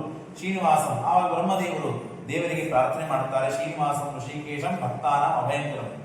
ಅಭಯ ಬಂದಾಗ ಭಕ್ತರಿಗೆ ಮತ್ತು ಭಯ ಬಂದಾಗ ಭಕ್ತರಿಗೆ ಅಭಯಂಕರನಾದಂತಹ ಪರಮಾತ್ಮ ತಾನು ಹೇಳ್ತಾನೆ, ಏನ್ ಕಜಿ ಮಾಡಬೇಡ್ರಿ, ಅವನು ಏನ್ ಮಾಡಬೇಕಾಗಿದೆ ಮಾಡಿ. ಅನಂತರದಲ್ಲಿ ಬಂದು ನಾನು ಉಪಾಯವನ್ನು ಮಾಡಿ ಅವನನ್ನು ಸಂಹಾರ ಮಾಡುತ್ತೇನೆ. ಮುನಿಯೋಚು ಭಗವಾನ್ ಅರವಿಂದಾಕ್ಷ ವೃಷಭೋ ನಾಮ ರಾಕ್ಷಸ. ಮುನಿಗಳೆಲ್ಲ ಪ್ರಾರ್ಥನೆ ಮಾಡಿದಾಗ ಅರವಿಂದಾಕ್ಷ ಕಮಲದಂತೆ ಕಣ್ಣುಗಳಂತಹ ಪರಮಾತ್ಮ ತಾನು ಬಂದಿದ್ದಾನೆ. ಬಂದು ನಿಂತಾಗ ಎಲ್ಲರೂ ಸಾಷ್ಟಾಂಗ ಪ್ರಣಾಮಗಳನ್ನು ಮಾಡ್ತಾರೆ. ಸರಾಕ್ಷೋ ಮಹಾವೀರ್ಯ, ಅವನು ಪ್ರತಿನಿತ್ಯ ಮಾಡುವ ಕೆಲಸ ಏನು, ಬಹಳ ನಾವು ಕೂಡ ಅಷ್ಟು ಮಾಡೋದಿಲ್ಲ. ನಾವು ಇದನ್ನು ವಿಚಾರ ಮಾಡಬೇಕು. ವರಶಾಪಗಳು ಕೊಡುವ ಅಥವಾ ಪಡೆಯುವ ಸಾಮರ್ಥ್ಯ ಯಾರಿಗೆ ಬರ್ತದೆ? ಇವನು ಸಾಮಾನ್ಯವಾದ ವ್ಯಕ್ತಿ ಅಲ್ಲ. ಯದ್ಯಪಿ ರಾಕ್ಷಸನಾಗಿದ್ದರೂ ಕೂಡ ಮಾಡಿದ ತಪಸ್ಸು ಸಾಮಾನ್ಯವಲ್ಲ. 3 ಹೊತ್ತು ಸ್ನಾನ ಮಾಡ್ತಾ ಇದ್ದ. ಸ್ನಾತ್ವಾ ದಶಣಂ ಪುಣ್ಯಂ, ಈ ತುಂಬರ ತೀರ್ಥದಲ್ಲಿ ಸ್ನಾನ ಮಾಡಿ ಶಾಲಿಗ್ರಾಮ, ನರಸಿಂಹದೇವರ ಅಲೋಕವಾದ ಶಾಲಿಗ್ರಾಮವನ್ನು ಇಟ್ಕೊಂಡಿದ್ದ. ಪ್ರತಿನಿತ್ಯ ತಾನು ಆ ಶಾಲಿಗ್ರಾಮಕ್ಕೆ 3 ಹೊತ್ತು ಸ್ನಾನ ಮಾಡಿಕೊಂಡು ಪೂಜೆಯನ್ನು ಮಾಡಿ ನಿತ್ಯಂ ಆರಾಧನೆಯಾಮಿ ನಿಶ್ಚಿತ್ಯ ಪೂಜೆಯನ್ನು ಪೂಜಾ ಅಂತ ಇಷ್ಟೆಲ್ಲ ಮೇಲೆ ತನ್ನ ರುಂಡವನ್ನೇ ಆ ಶಾಲಿಗ್ರಾಮ ಅಂತರ್ಯಾಮಿಯಾದ ನರಸಿಂಹದೇವರಿಗೆ ಸಮರ್ಪಣೆ ಮಾಡ್ತಾ ಇದ್ದ. ಅಂದ್ರೆ ತನ್ನ ರುಂಡವನ್ನು ಸಮರ್ಪಣೆ ಮಾಡೋದು ಅಂದ್ರೆ ತನ್ನನ್ನೇ ತಾನು ಪೂರ್ಣವಾಗಿ ಸಮರ್ಪಣೆ ಮಾಡೋದು. ಇಷ್ಟಾದರೂ ಕೂಡ ಮತ್ತೆ ಪುನಃ ಬಂದು ಆ ರುಂಡ ತನ್ನ ಕಬಂಧಕ್ಕೆ ಬಂದು ಸೇರ್ತಾ ಇತ್ತು. ಇದು ಪ್ರತಿನಿತ್ಯ ಆಗುವುದು. ಎಷ್ಟು ವರ್ಷ ನಡೀತಾ ಇದು? 1 ವರ್ಷನ 2 ವರ್ಷನ 5 ಏವಂ ಪಂಚಸಹಸ್ರಾಣಿ ವರ್ಷಾಣಿ ವಿಗತಾನಿ ಚ. 5,000 ವರ್ಷಗಳು ಕಳೆದೋಗಿವೆ. ಹಾಗಾದ್ರೆ 5,000 ವರ್ಷವರೆಗೂ ಇದೇ ನಡೀತು. 1 ದಿವಸ ಆಯ್ತು, 2 ದಿವಸ ಆಯ್ತು, 1 ವಾರ ಆಯ್ತು, ಆಮೇಲೆ ಬೇಸರ ಬಂತು, ಬಿಟ್ಟು ಬಿಟ್ಟೆ, ಹೀಗೆ ಮಾಡಲಿಲ್ಲ. ಅವನು ಪ್ರತಿನಿತ್ಯ ಮಾಡ್ತಾ ಇದ್ದ. ಸಮರ್ಪಯಾಮಿ ತತ್ಸಿರಃ ಪುನರಾಗವತ್ ತಸ್ಮಿನ್ ಕಾಲೇ ಅರವಿಂದಾಕ್ಷ. ಆಯ್ತು, 5,000 ವರ್ಷ ತಾನು ಪರಮಾತ್ಮ ಕಾಯಿಸಿದ. ಅವನ ಕಡೆಯಿಂದ ತಪಸ್ಸನ್ನು ಮಾಡಿಸಿಕೊಂಡ. ಫಲ ಸಿಗಬೇಕಾದ್ರೆ ನಾವು ಹೀಗೆ ಪ್ರಾರಂಭ ಮಾಡಿರ್ತೇವೆ, ತಕ್ಷಣದಲ್ಲಿ ಫಲದ ಅಪೇಕ್ಷೆ ಪಡುತ್ತೇವೆ. ಫಲದ ಅಪೇಕ್ಷಾ ನಾವು ಪಟ್ಟೇನೆ ಪೂಜಾ ಮಾಡ್ತಾ ಇರ್ತೇವೆ. ಪೂಜಾ ಮಾಡಿದಾಗಲೋ ಅಥವಾ ತಪಸ್ಸು ಮಾಡಿದಾಗಲೋ, ಜಪ ಮಾಡಿದಾಗಲೋ, ಪ್ರದಕ್ಷಿಣೆ ಮಾಡಿದಾಗಲೋ, ಏನೋ ಯಾವುದೋ ಒಂದು ಆರಾಧನೆ ಮಾಡಿದ ಆಗಲೇ ನಾವು ವೇಗವಾಗಿ ತಕ್ಷಣದಲ್ಲಿ ಫಲದ ಅಪೇಕ್ಷಾ ಪಡಬಾರದು ಅನ್ನೋ ಸಲುವಾಗಿ ಇವೆಲ್ಲ ನಿದರ್ಶನಗಳು. ಯದ್ಯಪಿ ರಾಕ್ಷಸ ಮಾಡಿದ್ದೆಷ್ಟು ವರ್ಷ ಕಾಲ? 5 ವರ್ಷಗಳ ಕಾಲ ತಪಸ್ಸು ಮಾಡಿದ್ದಾನೆ. ಶಿಲಾಂತರ್ಯಾಮಿ ಭಗವಾನ್ ಶ್ರೀನಿವಾಸ ಪಾಂಗತಿ ತಮಾಲೋಕ್ಯ ಋಷಿಕೇಶಂ ವೃಷಭೋ ದಂಡವತ್ ಭುವಿ. ಪರಮಾತ್ಮ ಆ ಶಾಲಿಗ್ರಾಮದಿಂದಲೇ ಮೇಲೆ ಬಂದು ದರ್ಶನ ಕೊಟ್ಟಿದ್ದಾನೆ. ಆಗ ಸಾಷ್ಟಾಂಗ ನಮಸ್ಕಾರ ಹಾಕಿದ್ದಾನೆ. ಆಗ ಪರಮಾತ್ಮ ಹೇಳ್ತಾನೆ, ನೀನು ತಪಸ್ಸನ್ನು ಮಾಡಿ ನನಗೆ ಸಂತೋಷಪಡಿಸಿದ್ದಿ, ನಿನಗೇನು ಬೇಕು ಕೇಳು, ಅವಶ್ಯವಾಗಿ ನಾನು ವರ ಕೊಡ್ತೇನೆ. ಆಗ ವರವನ್ನ ಕೊಡ್ತೇನೆ ಅಂತಂದಾಗ ಋಷಭ ಹೇಳ್ತಾನೆ, ಕೇಶವಾನಂದ ಗೋವಿಂದ, ಎಲ್ಲ ಗೊತ್ತು, ಜ್ಞಾನ ಇದೆ ಅವನಿಗೆ, ದೇವರು ಎಂತವನಿದ್ದಾನೆ ಗೊತ್ತಿದೆ. ಕೇಶವಾನಂದ ಗೋವಿಂದ ಶ್ರೀನಿವಾಸ ಸರೋತ್ತಮ, ನಚ ಮೋಕ್ಷಂ ನಚ ಸ್ವರ್ಗಂ ನಚ ಪಾರಮಿಕಂ, ಬ್ರಹ್ಮದೇವರ ಪದವಿ ಬೇಡ, ಸ್ವರ್ಗ ಬೇಡ, ಮೋಕ್ಷ ಬೇಡ, ಏನೋ ಬೇಡ, ಯುದ್ಧ ಭಿಕ್ಷಾಂಚ ದೇಹಿವೆ. ದಶಾವತಾರಗಳಲ್ಲಿ ನಾನೆಲ್ಲ ನಿನ್ನ ಸ್ತೋತ್ರ ಮಾಡಿದ್ದನ್ನ ಕೇಳಿದ್ದೇನೆ, ನಿನ್ನಷ್ಟು ಸಮರ್ಥರಾದವರು ಯಾರು ಇಲ್ಲ ಅಂತ ನಾನು ಕೇಳಿದ್ದೇನೆ. ಈ ಎಷ್ಟು ನಿನಗೆ ಶಕ್ತಿ ಇದೆ ಅಂತ ಅನ್ನೋದನ್ನು ನಾನು ತಿಳ್ಕೊಳ್ಬೇಕಾಗಿದೆ. ಹಾಗಾಗಿ ನನಗೆ ನಿನ್ನ ಜೊತೆ ಯುದ್ಧ ಮಾಡುವ ಅಪೇಕ್ಷೆ ಇದೆ. ಯಾರ ಹತ್ರ ಏನು ಕೇಳಬೇಕು ಅಂತ ಅನ್ನೋದು ನಾವು ತಿಳಿದುಕೊಳ್ಬೇಕು, ಏನು ತಪಸ್ಸು ಮಾಡಬೇಕು ಅಂತ ಅನ್ನೋದನ್ನು ತಿಳಿದುಕೊಳ್ಬೇಕು, ಎಷ್ಟು ಕಾಲ ತಪಸ್ಸು ಮಾಡಬೇಕು ಅದನ್ನು ತಿಳಿದುಕೊಳ್ಬೇಕು. ಎಲ್ಲ ಶಾಸ್ತ್ರ, ಪುರಾಣ, ಇತಿಹಾಸ ವಿವೇಕ ಕೊಡ್ತದೆ. ಇದರಿಂದ ನಾವು ತಿಳಿದುಕೊಳ್ಬೇಕು. ಒಂದೇ ಎರಡೇ ದಿವಸ, ಒಂದೇ 2 ವರ್ಷ ಮಾಡೋದು ನಡೆಯುವುದಿಲ್ಲ. ಅನೇಕ ವರ್ಷಗಳ ಕಾಲ ಇರಬೇಕು ತಪಸ್ಸು. 1 ತಾಸು 2 ತಾಸು ಇರುವುದಿಲ್ಲ. ಇಡೀ ದಿನಗಟ್ಟಲೆ ಮಾಡಬೇಕು, ವರ್ಷಾನುಗಟ್ಟಲೆ ಮಾಡಬೇಕು. ಎಷ್ಟು ದಿವಸ ಮಾಡಿರಬೇಕು ಅಷ್ಟು ದಿನಗಳ ಮಾಡಿದಾಗಲೇನೆ ನ್ಯೂನ ಅಧಿಕವಾಗುವಂತೆ ಇಲ್ಲ. ಆ ನಿಯಮಕ್ಕೆ ತಕ್ಕಾಗಿ ಮಾಡಬೇಕು. ಮಾಡಿದಾಗ ನಾವು ಇದರಿಂದ ವಿಚಾರ ಮಾಡಬೇಕು, ಇಷ್ಟೆಲ್ಲ ಮಾಡ್ತಾ ಇದ್ದೀವಿ, ದೇವರು ಹೊರ ಕೊಡ್ತಾ ಇಲ್ಲ ಅಂತ ನಾವು ಮಾತು ಯಾವಾಗ ಆಡಬೇಕು, ಮಾಡುವ ಕಾರ್ಯಗಳನ್ನ, ವಿಧಿವಿಧಾನವನ್ನ, ಆಚರಣೆಗಳನ್ನ ಬದ್ಧರಾಗಿ ನಾವು ಮಾಡಿದಾಗ ದೇವರು ಹೊರ ಕೊಡುವುದಿಲ್ಲ ಅಂತ ಆದ್ರೆ ಆಗ ದೇವರಿಗೆ ಸಂಬಂಧಪಟ್ಟದ್ದು. ಆದ್ರೆ ಇದನ್ನೆಲ್ಲ ನಿರ್ಬಂಧವನ್ನ ಇಟ್ಟುಕೊಂಡು ನಾವು ತಪಸ್ಸು ಮಾಡ್ತೇವ, ಅದರ ಮೊದಲಿಗೆ ನೋಡಬೇಕು, ಇವನು ಮಾಡಿದ್ದಾನೆ, ಹಾಗಾಗಿ ದೇವರು ಬಂದ ವರ ಆಗ್ಲಿಪ್ಪ, ನಿನಗೆ ಬೇಕಲ್ಲ ಯುದ್ಧ ಆಡಬೇಕು ಅಂತ ಅಪೇಕ್ಷೆ ಅವಶ್ಯವಾಗಿ. ಯತ್ಕೃತಂ ಶ್ರೀನಿವಾಸೇನ, ಪರಮಾತ್ಮ ಏನೇನೇನೇ ಶಸ್ತ್ರಗಳ ಪ್ರಯೋಗ ಮಾಡ್ತಾ ಇದ್ನೋ ಎಲ್ಲ ತಾನು ಪ್ರಯೋಗ ಮಾಡ್ತಾ ಇದ್ದ. ದೇವತೆಗಳು ಪ್ರಾರ್ಥನೆ ಮಾಡಿ, ದೇವರನ್ನು ಸ್ತೋತ್ರ ಮಾಡಿ ದೇವರಿಗೆ ಪ್ರಾರ್ಥನೆ ಮಾಡಿದ್ದು ದೇವತೆಗಳೇನು ಅಂದ್ರೆ ಇವನನ್ನು ಸಂಹಾರ ಮಾಡಬೇಕು, ಇವನನ್ನು ಕೊಂದು ಹಾಕಬೇಕು. ಆದ್ರೆ ಇಲ್ಲಿ ಆದದ್ದೇ ವಿರುದ್ಧವ. ಏನೇನು ದೇವರ ಪ್ರಯೋಗ ಮಾಡ್ತಾನೋ ಅಸ್ತ್ರಶಸ್ತ್ರಗಳನ್ನ, ತಾನು ಆಶ್ಚರ್ಯಕರವಾದ ಘಟನೆಗಳನ್ನ, ರೂಪಗಳನ್ನ ಪ್ರಯೋಗ ಮಾಡಿದ್ದನ್ನೆಲ್ಲ ತಾನು ಮಾಡ್ತಾ ಇದ್ದ. ತಾನು ಪರಮಾತ್ಮ 1000 ಭುಜಗಳನ್ನ ತಾಳಿ ಗರ್ಭಾರೂಢನಾಗಿ ಕೂತ, ತಾನು ಅದನ್ನೇ ಮಾಡಿದ. ದೇವತೆಗಳಿಗೆ ಕನ್ಫ್ಯೂಸ್ ಆಯ್ತು, ಇವನು ದೇವರು ಅವನು ದೇವರು ಗೊತ್ತಾಗಲಿಲ್ಲ, ಏನು ಮಾಡಬೇಕು ತಿಳಿಲಿಲ್ಲ. ಕೆಲವು ಹೀಗೆ ಆಗ್ತದೆ, ಎದುರಿಗೆ ಕೂತವರು ಎಷ್ಟು ಮಹಾತ್ಮರು ಅಂತ ನಮಗೆ ಗೊತ್ತಿರೋದಿಲ್ಲ. ಮಧ್ಯಸ್ಥನಾದ ವ್ಯಕ್ತಿ ಇವ್ರು ಗುರುಗಳು ಅವ್ರ ಗುರುಗಳು ಅಂತ ಗೊತ್ತಾಗದೆ ತಿಳಿದುಕೊಳ್ಳಲಿಕ್ಕೆ ಸಮಯ ಹೋಗ್ತದೆ. ಹಾಗೆ ಇವರು ಎಲ್ಲ ತಿಳಿದುಕೊಂಡರು, ಅಪರೋಕ್ಷ ಜ್ಞಾನಿಗಳು. ಆದರೂ ಕೂಡ ನಾಟಕ ಮಾಡ್ತಾ ಇದ್ದಾನೆ ಪರಮಾತ್ಮ, ಅದರಂತೆ ನಾವು ಇರಬೇಕು ಅಂತ ಹೇಳಿ ತಾನು ದೇವತೆಗಳೆಲ್ಲ ನಾಟಕ ಮಾಡ್ತಾ ಇದ್ದ. ಆವಾಗ ಚಕ್ರಪಾಣಿ, ಅವಾಗ ಪರಮಾತ್ಮ ಅಂತಾನೆ, ಇಷ್ಟು ಹೊತ್ತು ನಾನು ನಿನ್ನ ಜೊತೆಗೆ ಯುದ್ಧ ಮಾಡಿದ್ದು 5000 ವರ್ಷದ ಪುಣ್ಯ ಏನಿದೆಯಲ್ಲ, ಆ ಪುಣ್ಯದ ಸಲುವಾಗಿ ನಾನು ತಪಸ್ಸು ನೀ ಮಾಡಿದ್ದಿ, ಅದನ್ನ ವ್ಯರ್ಥಗೊಳಿಸಬಾರದು, ನಿನ್ನ ವರ ನಡಿಬೇಕು ಅನ್ನೋ ಸಲುವಾಗಿ ಯುದ್ಧ ಆಡಿದ್ದು. ಹಾಗಾಗಿ ಇನ್ನ ಮೇಲೆ ನೀನು ಸಾಯಲಿಕ್ಕೆ ತಯಾರಾಗು, ನಾ ಚಕ್ರವನ್ನು ತೆಗೆದುಕೊಂಡು ನಿನ್ನ ರುಂಡವನ್ನು ಕಳೆದು ಹಾಕ್ತೇನೆ ಅಂದಾಗ ಸಾಷ್ಟಾಂಗ ನಮಸ್ಕಾರ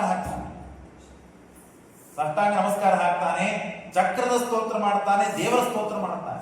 ಚಕ್ರಪಾಣಿ ನಮಸ್ತುಭ್ಯಂ ಚಕ್ರಸ್ಯ ಚರಿತಂ ಶ್ರುತಂ. ನಾನು ಕೇಳಿದ್ದೇನೆ.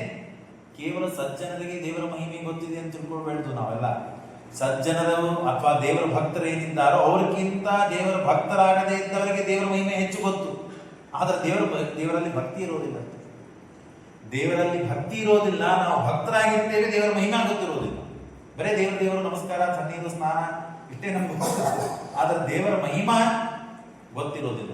ದೇವರಲ್ಲಿ ಭಕ್ತಿ ಮಾತ್ರ ನಾವು ಮಾಡ್ತಿರ್ತೇವೆ, ಪ್ರೀತಿ ಮಾಡ್ತಿರ್ತೇವೆ, ಆದ್ರೆ ಮಹಾತ್ಮ ಜ್ಞಾನ ಗೊತ್ತಿರೋದಿಲ್ಲ. ಅವರು ದೇವರು ಏನಿದ್ದಾನಂತ ಅವರು ತಿಳ್ಕೊಳ್ತಾರೆ ದ್ವೇಷ ಮಾಡಲಿಕ್ಕೆ. ಹಾಗಾಗಿ ಯಚ್ಚಕ್ರೇಣ ಪುರಾ ರಾಜ ಕೀರ್ತಿಮಾ, ನಿನ್ನ ಚಕ್ರದ ಮಹಿಮೆ ನಾನು ಕೇಳಿದ್ದೇನೆ. ಯಾರು ಈ ಚಕ್ರದಿಂದ ಸಾಯ್ತಾರೋ ಅವರಿಗೆ ನೇರವಾಗಿ ಮುಕ್ತಿನೇ ಆಗ್ತದೆ. ಹಾಗಾಗಿ ನಾನು ಸಾಯಲಿಕ್ಕೆ ಸಿದ್ಧನಾಗಿದ್ದೇನೆ ಸ್ವಾಮಿ ಅಂತ ಹೇಳಿ ತಾನು ನಿಂತಿದ್ದಾನೆ. ಆಗ ಪರಮಾತ್ಮ ಅವನನ್ನು ಚಕ್ರದಿಂದ ಸಂಹಾರ ಮಾಡಿದ್ದಾನೆ. ಕೊನೆಗೆ ಅವನು ಪರಮಾತ್ಮ ಆ ಚಕ್ರದಿಂದ ಅವನನ್ನು ಸಂಹಾರ ಮಾಡುವಾಗ, ನೀನು ಇಷ್ಟು ತಪಸ್ಸು ಮಾಡಿದ್ದೀಪ, ನೀ ಏನಾದ್ರೂ ಒಂದು ವರ ಕೇಳು ಅಂತಂದಾಗ ಅವಾಗ ಹೇಳ್ತಾನೆ, ಇಷ್ಟು ನಿನ್ನನ್ನ ಸಾಕ್ಷಾತ್ಕಾರ ಮಾಡಿಕೊಂಡು ನಿನ್ನ ಜೊತೆಗೆ ಯುದ್ಧ ಮಾಡುವ ಸೌಭಾಗ್ಯವನ್ನು ಕೊಟ್ಟದ್ದೇ ಈ ಭೂಮಿ ನನಗೆ, ಈ ಬೆಟ್ಟ. ಹಾಗಾಗಿ ನನ್ನ ಹೆಸರು ಈ ಬೆಟ್ಟಕ್ಕೆ ಬರಲಿ ಅಂತಂದಾಗ ಸರಿ ಆಗಲಿ ಅಂತ ಆ ವೃಷಭಾಸುರ ತಪಸ್ಸನ್ನು ಮಾಡಿ ಪರಮಾತ್ಮನ ಅನುಗ್ರಹವನ್ನು ಪಡೆದು ತಾನು ದೇಹವನ್ನು ಇಲ್ಲಿ ಬಿಟ್ಟಿದ್ದಾನೆ. ಹಾಗಾಗಿ ಇದಕ್ಕೆ ವೃಷಭಾಚಲ ಅಂತ ಇದಕ್ಕೆ ಬಂದಿದೆ ಹೆಸರು ಅಂತ ತಿಳಿಸಿಕೊಡ್ತಾರೆ. ಶತಾನಂದೋ ವಾಚ. ಮತ್ತೆ ಜನಕರಾಜ ಪ್ರಶ್ನೆ ಮಾಡ್ತಾನೆ, ಕೃತಯುಗದಲ್ಲಿ ಆಯ್ತು, ತ್ರೇತಾಯುಗದಲ್ಲಿ ಇದಕ್ಕೆ ಅಂಜನಾಚಲ ಅಂತ ಹೆಸರು ಯಾಕೆ ಬಂತು ಅಂತ ಕೇಳಿದಾಗ ಏನಿಲ್ಲ, ಅಂಜನಾದೇವಿ ಮತ್ತು ಕೇಸರಿ ಅಂತ ದಂಪತಿಗಳು ಬಹಳ ಪರಮಾತ್ಮನಲ್ಲಿ ವಿಶ್ವಾಸ ಭಕ್ತಿಗಳು ಎಲ್ಲ ಗುಣಗಳ ಸಂಪನ್ನರಾಗಿದ್ದಾರೆ. ಯಾವ ಕರ್ತುಗಳಿಲ್ಲ, ಆದ್ರೆ ಮಕ್ಕಳಾಗಿಲ್ಲ, ಸಂತಾನವಿಲ್ಲ. ಹಾಗಾಗಿ ಮತಂಗರ ಹತ್ತ ಬಂದು ತಾನು ಪ್ರಾರ್ಥನೆ ಮಾಡಿ ಕೇಳ್ತಾಳೆ, ನಮಗೆ ಮಕ್ಕಳಾಗಿಲ್ಲ, ಸಂತಾನವಿಲ್ಲ, ಹಾಗಾಗಿ ಸಂತಾನಕ್ಕೆ ಏನ್ ಮಾಡಬೇಕು, ನಮಗೆ ಉಪಾಯವನ್ನು ಹೇಳಿ ಅಂತ ಅಂಜನಾದೇವಿ ಬಂದು ಪ್ರಾರ್ಥನೆ ಮಾಡ್ತಾಳೆ. ಪ್ರಾರ್ಥನೆ ಮಾಡಿದಾಗ ಏವಮುಕ್ತೋ ಮತಂಗೋ ವಾಕ್ಯಮ ಬ್ರವೀತ್. ಮತಂಗರು ಹೇಳ್ತಾರೆ, ಹೌದು ಮಕ್ಕಳಾಗಿಲ್ಲ, ಉತ್ತಮ ಸಂತಾನ ಬೇಕು ಅಂದ್ರೆ ಅದಕ್ಕೆ ನೀವು ತಪಸ್ಸು ಮಾಡಬಹುದು. ಆಗ್ಲಿ, ನಾನು ಏನಾದ್ರೂ ಮಾಡ್ಲಿಕ್ಕೆ ತಯಾರಿದ್ದೇನೆ ಅಂದಾಗೇನಿಲ್ಲ, ನೀನು ಇಲ್ಲಿಂದ 50 ಯೋಜನ ದೂರದಲ್ಲಿ ಒಂದು ನರಸಿಂಹದೇವರ ದೇವಸ್ಥಾನ, ಅದರ ಮುಂದೆ ಅದರ ದಕ್ಷಿಣ ದಿಕ್ಕಿಗೆ ಹೋದರೆ ನಾರಾಯಣ ಪರ್ವತ, ಆ ಪರ್ವತದಲ್ಲಿ ಸ್ವಾಮಿ ಪುಷ್ಕರಣಿ, ಅದರ ಉತ್ತರ ಭಾಗದಲ್ಲಿ ಒಂದು ದೊಡ್ಡದಾದ ಕ್ರೋಶ, ಅಲ್ಲಿ ಆಕಾಶ ಮಾರ್ಗವಾಗಿ ಗಂಗಾ ನದಿ ತಳಗೆ ಹರಿತಾಳೆ. ಅಲ್ಲಿ ನಿಂತು ಪ್ರತಿನಿತ್ಯ ಸ್ನಾನ ಮಾಡಿ ನೀನು ತಪಸ್ಸನ್ನು ಮಾಡಿದರೆ ನಿನಗೆ ಉತ್ತಮ ಸಂತಾನವಾಗ್ತದೆ. ಎಲ್ಲಿವರೆಗೆ ತಪಸ್ಸು ಮಾಡಬೇಕು, ಯಾವ ಉದ್ದೇಶಕ್ಕಾಗಿ ನೀನು ಈ ತಪಸ್ಸು ಮಾಡ್ತಾ ಇದೆಯೋ ಆ ಉದ್ದೇಶ ಸಫಲವಾಗಿವರೆಗೂ ತಪಸ್ಸು ಮಾಡ, ಇಷ್ಟು ಹೇಳ್ತಾರೆ. ಸರಿ ಆಗಲಿ ಅಂತಂದಾಗ ವಾಯುದೇವರನ್ನು ಕುರಿತು ತಾನು ತಪಸ್ಸನ್ನು ಮಾಡ್ತಾನೆ. ತಪಸ್ಸು ಮಾಡುವುದು ಹೇಗೆ ವಿಚಿತ್ರ, ಉಪವಾಸ ಪರಾಭಾರ. ನಾವು ಹೀಗೆ ನಾನು ಆದಾಗ ಹೇಳಿದೆ, ವೃಷಭಾಸುರನ ಸಂದರ್ಭದಲ್ಲೂ ಹೇಳಿದೆ, ಯಾವ ಸಂದರ್ಭದಲ್ಲಿಯೂ ನಾವು ನೋಡಿದಾಗ ತಪಸ್ಸನ್ನು ಬಹಳ ವೈಭವದಿಂದ ಮಾಡಿರ್ತಾರೆ. ವೈಭವ ಅಂತಂದ್ರೆ ಹೂವು ಹಣ್ಣು ತಿಂದು ಅಥವಾ ಸಮರ್ಪಣೆ ಮಾಡಿ ಪೂಜಾದಿಗಳನ್ನು ಮಾಡಿ ಆಗಲ್ಲ, ಉಪವಾಸದಿಂದ ಮಾಡಿರುತ್ತಾರೆ. ಮೊದಲಿಗೆ ದೇಹ ಸೊರಗಬೇಕು, ದೇಹ ದಣಿಸಬೇಕು. ದಣಿಸಿದಾಗ ಮೊದಲಿಗೆ ದೇಹದ ಮೇಲೆ ವೈರಾಗ್ಯ ಬರ್ತದೆ. ನಾವು ಚಂದಾಗಿರ್ಬೇಕು, ಅಲಂಕಾರ ಮಾಡಿಕೊಂಡು ತಪಸ್ಸಾಗಿರೋದಕ್ಕೆ ನಾನು ಎಲ್ಲ ರೀತಿ ವೈರಾಗ್ಯವನ್ನು ತಾಳಿ ಊಟ ಆಹಾರ ನಿದ್ರೆಗಳನ್ನು ಬಿಟ್ಟು ದೇವರಿಗಾಗಿಯೇ ನಾವು ಮೀಸಲಾಗಿ ಸಮಯವನ್ನು ಹಾಕಿದಾಗ ಪರಮಾತ್ಮ ಹೌದಪ್ಪ ಎಲ್ಲ ಬಿಟ್ಟಿದ್ದಾನೆ, ನನ್ನನ್ನೇ ಕಾಣಬೇಕು ಅಂತ ಅಪೇಕ್ಷಾ ಪಟ್ಟಿದ್ದಾನೆ ಅಂತ ತಾನು ನಮ್ಮ ಕಡೆಗೆ ಪರಮಾತ್ಮ ನೋಡ್ತಾನೆ. ಕಾಷ್ಟವತ್ತ ಕಟಿಗೆಯಂತೆ ಆಗಿದ್ದಾಳೆ, ಒಣ ಕಟಿಗೆಯಂತೆ ಆಗಿದ್ದಾಳೆ. ಶರೀರ ಪೂರ್ಣ ತಾನು ವೈರಾಗ್ಯದಿಂದ ಇಟ್ಟುಕೊಂಡಿದ್ದಾಳೆ. ಪೂರ್ಣೇ ಸಂವತ್ಸರೇ ಜಾತೆ. ಹೀಗೆ 12 ವರ್ಷಗಳ ಕಾಲ ಆಗಿದೆ.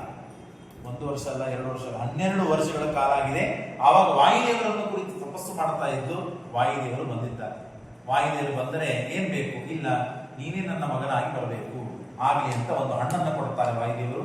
ಇದನ್ನ ನೀನು ತಿನ್ನು. ಅಥೈಕಸ್ಮಿನ್ ದಿನೇ ವಾಯು ಫಲೇ ವೀರ್ಯಂ ಅಪೂರಯತ ನಿರ್ಭಗಂ ಫಲಂ ತಸ್ಯಾಹ. ಆಗ ಹಣ್ಣನ್ನು ತಿಂತಾಳೆ, ತಾನು ಆ ವಾಯುದೇವರನ್ನ ಪಡಿತಾಳೆ ಅಂತ ಈ ಕಥೆ. ನಾವಿಲ್ಲಿ ತಿಳಿಬೇಕಾದದ್ದು. ಅದಕ್ಕಾಗಿ ಅಂಜನಾದೇವಿಗೆ ವಾಯುದೇವರಂತಹ ಮಹಾಶ್ರೇಷ್ಠವಾದ ಜೀವೋತ್ತಮರಾದಂತಹ ವಾಯುದೇವರನ್ನ ಪಡೆದಿದ್ದಕ್ಕೆ ಇದಕ್ಕೆ ಬೆಟ್ಟಕ್ಕೆ ಅಂಜನಾಚಲ ಅಂತ ಹೆಸರು ಬಂತು ಅಂತ ನಾವು ಇಷ್ಟು ಕೇಳಬೇಕಾದದ್ದು. ಆದರೆ ವಿಷಯ ಏನು ಅಂದ್ರೆ, ವಾಯುದೇವರಿಗೆ ಗರ್ಭವಾಸ ಇಲ್ಲ, ವಾಯುದೇವರಿಗೆ ಜನ್ಮವಿಲ್ಲ, ವಾಯುದೇವರಿಗೆ ಅವತಾರವಿದೆ. ವಾಯುದೇವರು ಮತ್ತೆ ಗರ್ಭವಾಸ ಇಲ್ಲ ಅಂದ್ರೆ ಹೇಗೆ ಹುಟ್ಟಿದ್ದು? ಫಲವನ್ನು ಕೊಟ್ಟು ವಾಯುದೇವರು ಅವತಾರವನ್ನು ಮಾಡಿದರು. ಇದನ್ನೇ ನಾವು ಸುಮಧ್ವಿಜಯಲ್ಲಿ ಕೇಳ್ತೇವೆ. ಸ್ಪೃಷ್ಟೇವಯಂ ಪ್ರೀತಿ ಮತ ನಿಲೇನ ನರೇಂದ್ರ ಕಾಂತ ಸುಷಮೇಂದ್ರ ಕುಂತಿ. ಕೇವಲ ಸ್ಪರ್ಶ ಮಾಡಿದ್ದು. ಭೀಮಸೇನ ದೇವರು ಹುಟ್ಟಬೇಕಾದಾಗ ಕುಂತಿ ದೇವಿಯನ್ನ ಕೇವಲ ಸ್ಪರ್ಶ ಮಾಡುತ್ತಾರೆ ಮುಖ್ಯ ಪ್ರಾಣದೇವರು. ಆಗ ತಾನು ಹುಟ್ಟಿಬಿಡುತ್ತಾರೆ, ಅವತಾರ ಮಾಡುತ್ತಾರೆ ಭೀಮಸೇನ ದೇವರು. ಇಲ್ಲಿಯೂ ಕೂಡ ವೀರ್ಯದ ಫಲವದ ರೂಪದಿಂದ ತಾನು ಫಲವನ್ನು ಕೊಟ್ಟಾಗ ಆ ಫಲವನ್ನು ತಿಂದಾಗ ತಾವು ಹುಟ್ಟಿಬಿಡುತ್ತಾರೆ. ಹೊರತು 9 ತಿಂಗಳು ಇದ್ದು ಆಮೇಲೆ ಹುಟ್ಟಿ ಬಂದ್ರು ಹಾಗೇನಿಲ್ಲ ಅಂತ. ಹಾಗಾಗಿ ವಾಯುದೇವರಂತಹ ಜೀವೋತ್ತಮರಾದ ಕೂಸನ್ನ ಪಡೆದಿದ್ದಕ್ಕೆ ಅಂಜನಾದೇವಿ ಈ ಬೆಟ್ಟಕ್ಕೆ ಅಂಜನಾಚಲ ಅಂತ ಬಂತು ಅಂತ ನಾವು ಇಷ್ಟನ್ನು ಕೇಳಿದ್ದೇವೆ. ಅನಂತರದಲ್ಲಿ ಮತ್ತೆ ಜನಕರಾಜ ಪ್ರಶ್ನೆ ಕೇಳ್ತಾನೆ. ದ್ವಾಪರ ಯುಗದಲ್ಲಿ ಇದಕ್ಕೆ ಶೇಷಾಚಲ ಅಂತ ಯಾಕೆ ನಾಮ ಬಂತು, ಹೆಸರು ಬಂತು ಅಂದಾಗ, ಪುರಾತು ವೈಕುಂಠ ನಗರೇ ದ್ವಾರಿ ಶೇಷಂ ಸಮಾಧಿಸಿದ. ಪರಮಾತ್ಮ ಏನೇನು ಕಥೆಗಳನ್ನು ಮಾಡ್ತಾನೆ, ಏನೇನು ನಾಟಕ ಮಾಡ್ತಾನೆ ಗೊತ್ತಿಲ್ಲ. ಯಾವ ಪ್ರಸಂಗದಲ್ಲಿ ನನಗೇನೂ ಗೊತ್ತಿಲ್ಲ ಅಂತ ತೋರಿಸ್ತಾನೆ, ಎಲ್ಲ ಗೊತ್ತಿದೆ ಅಂತ ತೋರಿಸ್ತಾನೆ, ಮಹಾಬಲಶಾಲಿ ಅಂತ ತೋರಿಸ್ತಾನೆ, ದುರ್ಬಲ ಅಂತ ತೋರಿಸ್ತಾನೆ. ಹಾಗಾಗಿ ಇಲ್ಲೂ ಒಂದು ಘಟನೆ ನಾಟಕ ಮಾಡಿ ತೋರಿಸ್ತಾನೆ. ವಾಯುದೇವರಿಗೆ ಜೀವೋತ್ತಮತ್ವವನ್ನು ಸ್ಥಾಪನೆ ಮಾಡಬೇಕಾಗಿದೆ, ಶೇಷದೇವರಿಗೆ ಬಂದ ಅಹಂಕಾರವನ್ನು ಪರಿಹಾರ ಮಾಡಬೇಕಾಗಿದೆ. ಹಾಗಾಗಿ ಎರಡರ ಕಡೆಗೂ ಪರಮಾತ್ಮ ತಾನು ನಿಂತು ಈ ಕೆಲಸವನ್ನು ಮಾಡಿಸ್ತಾನೆ. ಶೇಷದೇವರನ್ನ ಸ್ವಲ್ಪ ನಾನು ಏಕಾಂತದಲ್ಲಿ ಮಾತನಾಡಬೇಕಾಗಿದೆ ಲಕ್ಷ್ಮೀದೇವಿಗೆ ಜೊತೆಗೆ. ಹಾಗಾಗಿ ನೀನು ದ್ವಾರದಲ್ಲೇನೆ ನಿಂತು ಯಾರು ಬಂದರೂ ಒಳಗೆ ಬಿಡಬೇಡ ಅಂತ ಜಯ ವಿಜಯರು ಇದ್ದರೂ ಆ ಜಯ ವಿಜಯರ ಸ್ಥಾನದಲ್ಲಿ ಇವರನ್ನು ನಿಲ್ಲಿಸ್ತಾನೆ. ತಸ್ಮಿನ್ ಕಾಲೇ ಮಹಾರಾಜ ಮಾರುತ ಪ್ರಾಣವಲ್ಲಭ. ಎಲ್ಲ ಕಡೆಗೆ ವಾಯುದೇವರು ದೇವರನ್ನ ನೋಡ್ತಾನೆ ಇರ್ತಾರೆ ಸದಾಕಾಲ. ಆದರೂ ದೇವರು ಯಾವ ಕಾರ್ಯ ಮಾಡ್ತಾ ಇದ್ದಾನೋ ಆ ಕಾರ್ಯದಲ್ಲಿ ನನ್ನ ಭಾಗವು ಬೇಕು ಅಂತ ವಾಯುದೇವರು ಬಂದರು. ಬಂದರು. ಆಗ ವೃಪ್ಪದಂಡೇನ ನಿವಾರಯ ಅಕಸ್ಮಾತ್ ಕಾರಣಾತ್ ಪ್ರಾಪ್ತಃ ಭಗವತ್ ದರ್ಶನಾಯ ಚ. ಈಗ ನಾವು ಟಿಕೆಟ್ ಮಾಡಿಸ್ಕೊಂಡು ತಿರುಪತಿಗೆ ಹೋಗ್ತೀವಲ್ಲ, ನಾವು ಮೊದಲೇ ಪ್ಲಾನ್ ಮಾಡಬೇಕಾಗ್ತದೆ, ಇಲ್ಲದಿದ್ದರೆ ದೇವರ ದರ್ಶನ ಆಗುವುದಿಲ್ಲ. ಆದರೆ ಭಗವಂತನ ದರ್ಶನಕ್ಕಾಗಿ ಅಕಸ್ಮಾತ್ ಆಗಿ ಬಂದರಂತೆ. ಎಲ್ಲ ಕಡೆಗೆ ನೋಡುವ ದೇವರನ್ನ ವೈಕುಂಠದಲ್ಲಿ ಇದ್ದ ಭಗವಂತನ ನೋಡಬೇಕು ಅಂತ ಅಕಸ್ಮಾತ್ ಆಗಿ ಬಂದರು. ದ್ವಾರೇಕಂ ಹೃದಯಾಮಾಸ ರುಕ್ಮದಂಡೇನ ಸರ್ಪರಾಟ್. ಆ ಸರ್ಪರಾಟ್ ಶೇಷದೇವರು ಬಂಗಾರದ ಕೋಲ್ನಿಂದ ತಡಿತಾರೆ. ತಡೆದು ಯಾಕೆ ಹೋಗ್ತಾ ಇದ್ದಿ, ಒಳಗಡೆ ಹೋಗ್ಬೇಡ. ಆಗ ಶೇಷದೇವರು ಅಹಮಾಜ್ಞಾಧರೋ ಬಿಟ್ಟು, ಯಾಕೆ ತಡಿತೀಪ ನನ್ನನ್ನ, ನಾನು ದೇವರ ದರ್ಶನಕ್ಕಾಗಿ ಬಂದದ್ದು, ಇಲ್ಲಿ ನಿನ್ನ ಒಳಗಿದ್ದ ಹಣ್ಣು ಹಂಪಲುಗಳು ಪ್ರಸಾದಗಳನ್ನು ಕದ್ಕೊಂಡು ಹೋಗ್ಲಿಕ್ಕೆ ಗೊತ್ತಿಲ್ಲ ನಾನು ಅಂತಂದಾಗ ಶೇಷದೇವರು ಹೇಳ್ತಾರೆ, ನಾನು ದೇವರ ಆಜ್ಞಾ ಮಾಡಿದ್ದಾನೆ, ದೇವರು ಯಾರಿಗೂ ಒಳಗೆ ಕಳಿಸ್ಬೇಡ ಅಂತ ಹೇಳಿದ್ದಾನೆ. ಹಾಗಾಗಿ ನಾನು ತಡೆದಿದ್ದೇನೆ, ನಾನು ದೇವರ ಆಜ್ಞೆ ಮೀರೋದಿಲ್ಲ ಅಂದಾಗ ವಾಯುದೇವರು ಹೇಳ್ತಾರೆ, ನನ್ನ ಅಪ್ಪ ಅಮ್ಮ ನನ್ನ ಮನೆಗೆ ಹೋಗಿ ನನ್ನೇ ಕರೀತೀನಿ ನೀನು ಅಂತ ಕೇಳಿದಾಗ, ಹಿಂದೆ ಘಟನೆ ನಿನ್ನ ಕೇಳಿದ್ಯೋ ಇಲ್ಲೋ, ಜಯ ವಿಜಯರು ಸನಕಾದಿಗಳು ಬಂದಾಗ ತಡೆದಿದ್ದಕ್ಕೆ ಅವರು 3 ಜನ್ಮ ರಾಕ್ಷಸರಾಗಿ ಬಿಡುವ ಪ್ರಸಂಗ ಬಂತು. ಆ ಅವಸ್ಥೆ ಬರಬೇಕಾ ನಿನಗೆ, ಮರೆತು ಹೋಗಿದೆ ಆ ಕಥೆಗಳು, ನೆನಪು ಮಾಡ್ಕೊಡ್ಬೇಕಾ ನಿನಗೆ ಅಂತಂದಾಗ ಶೇಷದಲ್ಲಿ ಸಿಟ್ಟಿಗೆ ಬರ್ತಾರೆ. ನಿನಗೆ ಸೊಕ್ಕು ಬಂದಿದೆ ವಾಯು, ಕಿಮರ್ಥಂ ಇಷ್ಟರಂ ವಾಚಾ ಪ್ರೋಕ್ತಂ ಜೀವನೇಚ್ಛಾ ವಿದ್ಯತೆ. ನಿನಗೆ ಬದುಕಬೇಕಂತ ಆಸೆ ಇದೆಯೋ ಇಲ್ಲೋ, ಯಾಕಿಷ್ಟು ನೀನು ಸೊಕ್ಕಿನಿಂದ ಮಾತನಾಡ್ತಾ ಇದ್ದಿ. ಬಲೆ ಜ್ಞಾನಿ ವಿರಾಗೇಚ ವಿರಾಗೇವ ವಿಷ್ಣು ಭಕ್ತೋ ರಥತ್ಸಮಃ. ಜ್ಞಾನದಲ್ಲಿ, ಭಕ್ತಿಯಲ್ಲಿ, ವೈರಾಗ್ಯದಲ್ಲಿ ನನ್ನಷ್ಟು ಉತ್ತಮರಾದವರು ಯಾರೂ ಇಲ್ಲ ಅಂತ ಶೇಷದೇವರು ಈ ಸೊಕ್ಕನ್ನ ಪರಿಹಾರ ಮಾಡಬೇಕು, ಈ ಗರ್ವವನ್ನು ಪರಿಹಾರ ಮಾಡಬೇಕು ಅಂತೆ ಪರಮಾತ್ಮ ವಾಯುದೇವರು ಕೂಡಿ ಮಾಡ್ತಾ ಇರುವ ನಾಟಕ ಇದೆ. ಆಗ ಸದಾಮೇ ಅಂತಃಪುರೇ ವಾಸಃ. ಯಾಕೆ ಇಷ್ಟು ನನಗೆ ಜ್ಞಾನ ಬಲ ಶಕ್ತಿ ಇದೆ ಗೊತ್ತಾ, ದೇವರ ಹತ್ರ ಯಾವಾಗಲೂ ನಾನು ಇರುವನು, ದೇವರ ಹತ್ರ ಸದಾಕಾಲ ನಾನು ಇರ್ತೇನೆ ಅಂತಂದಾಗ ದೇವರ ಜ್ಞಾನ ನನಗೆ ಗೊತ್ತು, ದೇವರ ಶಕ್ತಿ ಎಷ್ಟಿದೆ ಗೊತ್ತು, ನನ್ನ ಶಕ್ತಿ ಎಷ್ಟಿದೆ ಗೊತ್ತು ನನಗೆ. ಅಷ್ಟೇ ಅಲ್ಲದೇನೆ ದೇವರು ನನ್ನನ್ನು ಯಾವಾಗಲೂ ಹತ್ರದಲ್ಲಿ ಯಾಕೆ ಇಟ್ಕೋಣ ಗೊತ್ತಾ, ದೇವರು ನನ್ನ ಮೇಲೆ ಅಷ್ಟು ಪ್ರೀತಿ ಮಾಡ್ತಾನೆ. ಇದರಿಂದ ತಿಳ್ಕೋ, ಯಾವಾಗೂ ಬಂದು ಹೋಗೋ ನೀನು, ಅವನ ಮಗ ಆಗಿರ್ಬೋದು ನೀನು, ಯಾರಿಲ್ಲ ಅಂತಾರೆ, ಆದ್ರೆ ನಿನ್ನ ಮೇಲೆ ಅಷ್ಟು ಪ್ರೀತಿ ಮಾಡೋದಿಲ್ಲ ಅವನು, ನನ್ನ ಮೇಲೆ ಬಹಳ ಪ್ರೀತಿ ಮಾಡ್ತಾನೆ ಅಂತ ಹೇಳ್ತಾ ಇದ್ದಾಗ ವಾಯುದೇವರು ಸುಮ್ಮನೆ ಅವನ ಸಿಟ್ಟಿಗೆ ಬಂದಿದ್ದಾನಲ್ಲ, ಬೆಂಕಿ ಉರಿತಾ ಇದ್ದಲ್ಲ, ಮತ್ತೊಂದು ಸ್ವಲ್ಪ ಉಳಿಸೋಣ ಅಂತ ತುಪ್ಪ ಹಾಕಿದಂತೆ ಇನ್ನೂ ಹೆಚ್ಚಿಗೆ ಸಿಟ್ಟಿಗೆ ಬರೆಸ್ತಾರೆ. ಬಿಡಾಲಸ್ತೋಪಿ ವಾಪಿ ಬೈಷ್ಟೋ ವಸತೋ ವಹಿ ಶಯಾನ ರತ್ನಪೈರಂಕೆ ರಾಜಾನ ಅಪಿ ಸೇವತೆ. ನೋಡಪ್ಪ, ಒಂದು ದೊಡ್ಡದ ಆನೆ ಇದೆ. ಆನೆ ರಾಜನ ಮನೆಯಲ್ಲಿ ಇರೋದಿಲ್ಲ, ರಾಜನ ಮನೆ ಹೊರಗಡೆ ಇರ್ತದೆ. ಬೆಕ್ಕು ರಾಜನ ಸಿಂಹಾಸನದ ಮೇಲೆ ಅಥವಾ ಮಲ್ಕೊಳ್ಳುವ ಹಾಸಿಗೆ ಮೇಲೆಲ್ಲ ಓಡಾಡ್ತಾ ಇರ್ತದೆ. ಆದರೆ ಯಾರಿಗೆ ಪ್ರಾಶಸ್ತ್ಯ ಹೆಚ್ಚಿರ್ತದೆ, ಯಾರಿಗೆ ಕಿಮ್ಮತ್ತು ಹೆಚ್ಚಿರ್ತದೆ, ಬೆಕ್ಕಿಗಿರ್ತದೋ ಆನೆಗಿರ್ತದೋ ಆ ಅವಸ್ಥೆ ನಿಂತಿದೆ. ನಾನು ಆನೆ, ನೀನು ಬೆಕ್ಕು, ಬಿಡಾಲ ನೀನು ಓಡಾಡ್ತೀವಿ. ರಾಜನ ಸಿಂಹಾಸನ ಮೇಲೆ ಓಡಾಡಿದ್ರೆ ನೀನು ರಾಜನ ಆಗ್ಬಿಡೋದಿಲ್ಲ, ರಾಜನ ಹತ್ತಿರದಲ್ಲಿ ಇರೋದಿಲ್ಲ.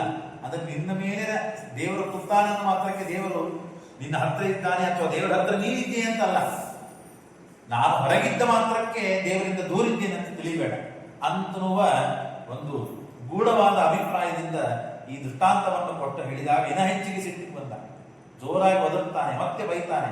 ಆಗ ಬಹಳ ಗದ್ದಲ ಆಗ್ತಾ ಇದೆ ಅಂತ ಹೇಳಿ ಪರಮಾತ್ಮ ಲಕ್ಷ್ಮೀದೇವಿ ಜೊತೆಗೆ ಮಾತನಾಡುವುದನ್ನು ನಿಂದಿಸಿ ತಾನು ಹೊರಗಡೆ ಬರ್ತಾನೆ. ಹೊರಗಡೆ ಬಂದಾಗ ವಿಮರ್ಥಂ ಕ್ರೋಶದೇ ಶೇಷ, ಯಾಕೆ ಒದಾಡ್ತಾ ಇದ್ದು ಶೇಷ, ಯಾಕೆ ಇಷ್ಟು ಸಿಟ್ಟು ಮಾಡ್ಕೊಳ್ತಾ ಇದ್ದು, ಏನಾಗಿದೆ ಅಂತ ಇಷ್ಟು ಪರಮಾತ್ಮ ಕೂಗಿ ಮಾತನಾಡುತ್ತಾ ಹೊರಗೆ ಬಂದಾಗ ಆಗ ಶೇಷದೇವರು ಉತ್ತರ ಕೊಡ್ತಾರೆ, ಮಲಯಾಚಲ ವಾಸಸ್ತು, ಮಲಯಾಚಲದಿಂದ ಬಂದಿದ್ದಾನಂತೆ, ವಾಯು ಅಂತ ಇವನ ಹೆಸರು, ಬಹಳ ಸಿಟ್ಟಿಗೆ ಬಂದಿದ್ದಾನೆ, ಸೊಕ್ಕಿಗೆ ಬಂದಿದ್ದಾನೆ, ನನ್ನ ಸ್ಥಾನಮಾನಗಳು ಗೊತ್ತಿಲ್ಲ, ನಿನ್ನ ಸ್ಥಾನಮಾನಗಳು ಗೊತ್ತಿಲ್ಲ ಅಂತ ಹೇಳಬೇಕಾದನ್ನೆಲ್ಲ ಬೈತಾ ಬೈತಾ ಹೇಳ್ತಾರೆ. ಅವಾಚ್ಯ ವಚನ ಅಷ್ಟೇ ಅಲ್ಲದೆ ಮಾತನಾಡಬಾರ್ದ ಎಲ್ಲ ಮಾತುಗಳನ್ನು ಮಾತನಾಡ್ತಾ ಇದ್ದಾನೆ. ಇಷ್ಟು ಎಲ್ಲ ತಾವು ಕಂಪ್ಲೇಂಟ್ ಅನ್ನ ಹೇಳ್ತಾ ಇರ್ತಾರೆ. ವಾಯುದೇವರ ಚಾಡಿಯನ್ನ ಶೇಷದೇವರು ಹೇಳ್ತಾ ಇರ್ತಾರೆ. ಆಗ ವಾಯುದೇವರು ಏನೂ ವಿಚಾರ ಮಾಡದೇನೆ ಪರಮಾತ್ಮನಿಗೆ ಸಾಷ್ಟಾಂಗಂ ಪ್ರಣಿಪತ್ಯ ಶಂ ನಮಸ್ಕಾರ ಮಾಡಿಬಿಡ್ತಾರೆ. ವಾಯುದೇವರು ಸ್ತೋತ್ರ ಮಾಡುತ್ತಾರೆ. ವೇದದಿಂದ ಪರಮಾತ್ಮನಿಗೆ ದೇವರು ದೊಡ್ಡವರು ಬಂದಾಗ, ದೇವತೆಗಳು ಬಂದಾಗ, ಜ್ಞಾನಿಗಳು ಬಂದಾಗ, ಪೀಠಾಧಿಪತಿಗಳು ಬಂದಾಗ ಅವರಿಗೆ ಕೇಳುವಂತೆ ಸ್ತೋತ್ರ ಮಾಡಬೇಕು. ಇಲ್ಲದೆ ಇದ್ದಾಗ, ಪ್ರಸಂಗ ಇದ್ದಾಗ ಮನಸ್ಸಿನಲ್ಲೇ ಅವರು ಸ್ತೋತ್ರ ಮಾಡಿ ಆರಾಧನೆ ಮಾಡಿ ನಮಸ್ಕಾರ ಮಾಡಬೇಕು ಅಂತ ಇದೆ. ಹಾಗಾಗಿ ಸಾಕ್ಷಾತ್ ಪುರಾಣ ಪುರುಷೋತ್ತಮನಾದ ಭಗವಂತ ಬಂದಾಗ ವೇದದಿಂದ ಸ್ತೋತ್ರ ಮಾಡಿ ನಮಸ್ಕಾರ ಮಾಡಿದ್ದಾರೆ. ಆಗ ಪರಮಾತ್ಮ ಕೇಳ್ತಾನೆ, ಯಾಕೆ ಇಷ್ಟು ಜಗಳಾಡ್ತಾ ಇದ್ದೀರಿ, ಏನ್ ಸಮಸ್ಯೆ ಆಗಿದೆ? ಏನಿಲ್ಲ, ನನಗಿಂತ ಸಮಾನರಾದವರು ಯಾರೂ ಇಲ್ಲ ಅಂತ ಶೇಷ ಹೇಳ್ತಾ ಇದ್ದಾನೆ. ವಾಯುದೇವರು ಈ ಮಾತನ್ನ ದೇವರಿಗೆ ಹೇಳಿದ್ದಾರೆ. ಕಿಮರ್ಥಂ ತೋರಿಸಿದೆ ತುಷ್ಟೋ ಬಭುವ ನೃಪದೇ ವಾಯು ಅತ್ಯಂತ ಭಕ್ತಿಮಾನ್, ಭಕ್ತಿಯಿಂದ ದೇವರನ್ನು ನಮಸ್ಕಾರ ಮಾಡ್ತಾ ಮಾಡ್ತಾ ಈ ಮಾತುಗಳನ್ನ ಹೇಳಿದಾಗ ದೇವರನ್ನ ಕೇವಲ ನೀನು ಉತ್ತಮ ಅಂತ ಹೇಳ್ತಾಯಿ, ಅವನು ಉತ್ತಮ ಅಂತ ಹೇಳ್ತಾನೆ. ಹಾಗಾಗಿ ಕೇವಲ ಉತ್ತಮ, ನಾನು ಶ್ರೇಷ್ಠ, ನಾನು ದೊಡ್ಡವನನ್ನು ಮಾತ್ರಕ್ಕೆ ನವಾಂಗ್ ಮಾತ್ರೇಣ ಪೌರುಷಂ, ಕೇವಲ ಮಾತಿನಿಂದ ಮಾತ್ರ ಉತ್ತಮನಾಗ್ಲಿಕ್ಕೆ ಸಾಧ್ಯವಿಲ್ಲ. ಕ್ರಿಯಾ ಕೇವಲ ಉತ್ತಮ, ಕೆಲಸ ಮಾಡಿ ತೋರಿಸ್ಬೇಕು ಯಾರು ಉತ್ತಮ ಅಂತ ಹೇಳಿ. ಹಾಗಾಗಿ ಇಬ್ರು ಬಲ ಪರೀಕ್ಷೆ ಆಗಲಿ. ಆ ಬಲ ಪರೀಕ್ಷೆಯಲ್ಲಿ ಯಾರು ಗೆಲ್ತಾರೋ ಅವರು ಉತ್ತಮರು ಅಂತ ಸಿದ್ಧ ಆಗ್ತದೆ ಲೋಕಕ್ಕೆ. ಆಗ ನಾನೇನು ಸಾಬೀತು ಮಾಡುವ ಕಾರಣವಿಲ್ಲ, ಇನ್ನೊಬ್ರು ಸಾಬೀತು ಮಾಡುವ ಕಾರಣ ಇಲ್ಲ. ನೀವಿಬ್ರು ಭಾಗಿಗಳಾಗಿರಿ, ಸ್ಪರ್ಧೆಯಲ್ಲಿ ಯಾರು ವಿಜಯಶಾಲಿಗಳಾಗ್ತೀರೋ ಅವರೇ ಇದರಲ್ಲಿ ಉತ್ತಮ ಅಂತ ನಾವು ಭಾವಿಸೋಣ ಅಂತ ತಾವು ಪರಮಾತ್ಮ ಈ ಪರೀಕ್ಷೆಯನ್ನು ಮಾಡಿ ಶೇಷದೇವರಿಗೆ ದೇವರಲ್ಲಿ ಭಕ್ತಿ, ವಾಯುದೇವರಲ್ಲಿ ಭಕ್ತಿ ಬರುವಂತೆ ಮಾಡಿ ಗರ್ವವನ್ನು ಪರಿಹಾರ ಮಾಡುತ್ತಾನೆ. ದೇವರಿಗೆ ವಾಯುದೇವರಲ್ಲಿ ಎಷ್ಟು ಭಕ್ತಿ ಇದೆ, ವಿಶ್ವಾಸ ಇದೆ, ನಂಬಿಕೆಗಳನ್ನ ಇದೆ, ಅದನ್ನು ನಾವು ಕಥಾರೂಪದಲ್ಲಿ ಹೇಗೆ ಅದನ್ನು ಅರ್ಥ ಮಾಡಿಕೊಂಡು ತಾರತಮ್ಯವನ್ನು ತಿಳಿದುಕೊಳ್ಳಬೇಕು ಅಂತ ಅನ್ನೋದನ್ನ ಇಲ್ಲಿ ಸೂಚನೆ ಮಾಡ್ತಾ ಇದ್ದಾರೆ. ಶ್ರೀಕೃಷ್ಣ ಅರ್ಪಣಮಸ್ತು.